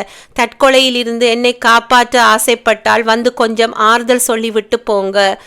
நின்று திரும்பினாள். ப்ளீஸ். அவனை நோக்கி நடந்தாள். ரெஸ்டாரண்டில் அவன் கேட்டான், மிஸ் சாந்தி, எந்த வழியும் இல்லாமல் இருக்கிற உங்கள் வாழ்க்கையை ஏன் ஒரு தியாகத்துக்கு நீங்கள் அர்ப்பணிக்க கூடாது? தியாகமா? சிரித்தாள். என்கிட்ட இருந்த எல்லாவற்றையும் இழந்து விட்டேன். இனிமேல் தியாகம் பண்ண என்கிட்ட என்ன இருக்கு? உருவம் இருக்கு, ஜோ சொன்னான். மகளுக்காக அல்லாடி கொண்டிருக்கின்ற ஒரு ஜீவனை காப்பாற்றுகின்ற அளவுக்கு உருவ ஒற்றுமை இருக்கு. அதை ஏன் நீங்கள் பயன்படுத்தக்கூடாது? அவரையும் அமைதிப்படுத்தக்கூடாது. அவள் காஃபியை அருந்தி கொண்டிருந்தாள் மௌனமாக. அந்த ஊசலாடி கொண்டிருக்கின்ற உயிர்கிட்ட உங்க மகள் செத்து போயிட்டாள்னு நான் எப்படி சொல்வேன்? நிரந்தரமாக இல்லாவிட்டாலும் பரவாயில்லை. அவர் உடல்நிலை சரியாகிற வரைக்குமாவது நடிக்க கூடாதா? மன்னிக்கணும், எனக்கு நடிக்க வராது. எழுந்தாள். நான் வர்றேன். மிஸ் சாந்தி, நீங்க தப்பா நினைக்கிறீங்க. நான் உங்களை அவருக்கு மகள் ஜென்னியாகத்தான் மாறச் சொல்கின்றேன். தயங்கினாள். என் அன்பை உதாசீனப்படுத்தி விட்டார். இரவல் தகப்பனுக்கா இரக்கம் இறக்கப் போகிறது? யாருக்காகவும் நான் நடிக்க தயாராயில்லை. Good bye mister Joe. Mister Joe, உங்கள் காஃபிக்கு தேங்க்ஸ். போய்விட்டாள். வாசலுக்கு வந்த பிறகுதான் கவனித்தவள். அவள் கையில் தொங்கிக் கொண்டிருப்பது ஜென்னியின் கைப்பை. மீண்டும் கவனப்பிசகாக கொண்டு வந்து விட்டாள். அத்தியாயம் 26. அழைப்பு மணி ஓசை கேட்டதும் ஆரோக்கியம் வந்து கதவை திறந்தான். யாருங்க வேணும்? ஜோ என்று தெரிந்ததும் உள்ளே அழைத்து போய் கட்டிலருகே நாற்காலியை போட்டான். உட்காருங்க தம்பி. டாக்டர் ரங்கசாமி ஏற்கனவே அங்கிருந்தார். ஜோவை கண்டதும், ஜோ, வெரி வெரி சாரி. நீ டெலிஃபோன் செய்த படியே பூங்குளம் போனேன். ஆனால் ஜென்னியை சந்திக்க முடியவில்லை. அவள் மாதிரியே இருந்த சாந்தியை பார்த்தேன். அப்புறம் சில வேலைகள் வந்துவிட்டன. அந்த மும்முரத்தில் ஜென்னியை பார்க்க முடியாமல் போய்விட்டது. எப்படி இருக்கிறாள் ஜென்னி என்றார். உதட்டை பிதுக்கினான் ஜோ. கண்ணில் நீர் திரண்டது. அவள் பார்க்க முடியாத இடத்துக்கு போய்விட்டாள் என்பதை புரிந்து கொண்டார் டாக்டர். மேற்கொண்டு அவனுக்கு ஆறுதலாக அவர் ஏதாவது கூற வாயெடுத்தார். தாமஸ் அல்வாவின் வெளுத்த தாடிக்குள் தடித்த உதடுகள் சிரித்தன. நீதான் ஜோவா? உன்னை சந்தித்ததில் எனக்கு ரொம்பவும் சந்தோஷம். ஜென்னி எங்கே? தடுமாறினான். சொல்லுப்பா, என் ஜென்னி எங்கே? அவ வரவில்லையா? தாமஸ் கேட்டார். எப்படி சொல்றதுன்னே தெரியாம. சொல்லுப்பா, எங்கே என் ஜென்னி? அவளுக்கு என்ன ஆச்சு? டாக்டர், இவன் தடுமாறுவதை பார்த்தால் உங்களுக்கு ஏதாவது தெரியுமா டாக்டர்? உங்கள் முகமும் எப்படியோ இருக்கே. ஜோ தவித்தான். நீ தயங்குறதை பார்த்தால் அந்த டியூமர் என் மகளை. அவன் கண்களில் கண்ணீர் பதில் சொல்லிவிடவே ஜென்னி என்று உறக்க அலறினாள். Coming daddy. லாவெண்டர் டியூவின் வாசலின் அறையில் வீசியது. திடுக்கிட்டு திரும்பினான் ஜோ. மேக்ஸி ஆடையுடனும் புரளும் விக்கும் கழுத்தில் தவளும் சிலுவையுமாக ஜென்னி நின்றிருந்தாள். இல்லை, ஜென்னியாக நின்றிருந்தாள். Hey you, சினுங்கினாள். எனக்கு முன்னாலே வந்துட்டீங்களா? நான் தான் இன்ட்ரடியூஸ் பண்ணணும்னு நினைச்சேன். நேரே வந்தவள் தாமஸ் அல்வாவிடம் கன்னத்தை காட்டி முத்தம் பெற்று கொண்டவள் அமர்ந்தாள். ஆல்வா ஜோ பக்கமாக திரும்பினார். ஏம்பா கண்ணீர் விட்டு அழுத? நான் ஒரு நிமிஷம் என்னமோ நினைச்சிட்டேனே. அதுவா டாடி? உங்களை முதலா பார்க்கறது, இப்படி படுக்கையிலே பார்க்க வேண்டி வந்துட்டதேன்னு அவருக்கு வருத்தம். அப்படித்தானே? பேபி, போகிறப்ப அழுதுகிட்ட போனேன். உன்னை இப்படி மறுபடி கலகலப்பா பார்க்குறப்ப எனக்கு சந்தோஷமா இருக்கு. டேடி, போகிறப்ப இருந்த ஜென்னி வேற, இப்போ வந்திருக்கிற ஜென்னி வேற. ஆல்வா சொன்னார். போகிறப்ப வயிற்று வலிக்காரியா போனாய். இப்போ ராத்திரி சாப்பாட்டுக்கு சிக்கன் சாண்ட்விச்சும் ஃபிஷ் ஃப்ரையும் சாப்பிட போற. நோ, ஜோ மறுத்தான். அவளை புரிந்து கொண்ட டாக்டர் சொல்லி இருக்கார். கொஞ்ச நாளைக்கு அசைவம் சாப்பிடக்கூடாது, சைவ சாப்பாடு தான். பாருங்க டாடி. போலியாய் சினுங்கியவள் மருந்துகளை எடுத்து பார்த்தாள். இந்த டாக்டர் அங்கிள் ரொம்ப மோசம் டாடி. இப்படி மருந்துகளை கொண்டு வந்து குவிப்பார். நீ வந்துட்ட, இனிமேல் நீயே சட்டம் போடு, உற்சாகத்துடன் சொன்னார் தாமஸ் அல்வா. டாக்டரை வாட்டி எடு. டாக்டர் புரிந்து கொண்டு சொன்னார். நான் மருந்து கொடுத்து காப்பாற்ற வேண்டிய ஜென்னி இல்லையம்மா நீ. மருந்து கொடுக்காமலேயே ஒரு உயிரை காப்பாற்றிய ஜென்னி நீ. ஆகவே உனக்கு தேங்க்ஸ் சொல்றேம்மா. அவர் குரல் தழுதழுத்தது. இரவு. Mister Joe. குப்புறப்படுத்திருந்த சாந்தி அழைத்தாள். இடது கையில் மறைந்திருந்த ஜோ என்றான். பக்கத்தில் இருந்தாலும் கூட நம் இதயங்களுக்கு இடையில் இடைவெளி அதிகம், ஒப்புக்கிறீங்களா? என்றான். நான் இப்போ உமாசங்கரை மனசிலே நினைச்சுக்கிட்டு இருக்கேன். ஜென்னியை தவிர எப்பவுமே வேற யாரையுமே நான் நினைக்க மாட்டேன். ஒட்டாத உறவு நமக்குள்ளே இருக்கிறப்ப இந்த கட்டில் மட்டும் ஒட்டி கொண்டிருக்கணுமா? அவன் எழுந்து அவளையே பார்த்தான். பிறகு தனது கட்டிலை சிரமத்துடன் அப்பால் தள்ளி கொண்டான். வாய்விட்டு சிரிக்க ஆரம்பித்தாள் சாந்தி. மல்லாந்து படுத்தாள். அவன் அவளையே பார்த்தான். இல்லை, ஆங்கில பழமொழி ஒன்று ஞாபகம் வந்தது. கணவன் மனைவியை பற்றி சொல்கிறது. They like to fight but not at நைட்னு சொல்லுவாங்க. நம்ம விஷயம் நேர்மாறா இருக்குது இல்ல? சிரித்தாள். சிரித்தார்கள். அந்த சிரிப்பை கேட்ட பெரியவர் தாமஸ் அல்வா காலண்டரை பார்த்தார். ஆவலுடன் அடுத்த டிசம்பர் என்று கூறிக்கொண்டார் பூரிப்புடன். பாவம். முற்றும். ஓகே ஃப்ரெண்ட்ஸ், இந்த கதை இதோட முடிஞ்சுது. நாளைக்கு வேறு ஒரு நல்ல புக்கோடு உங்களை சந்திக்கும் வரை உங்களிடமிருந்து விடைபெறும் நான் உங்கள் பிரியா. பாய் நவ்.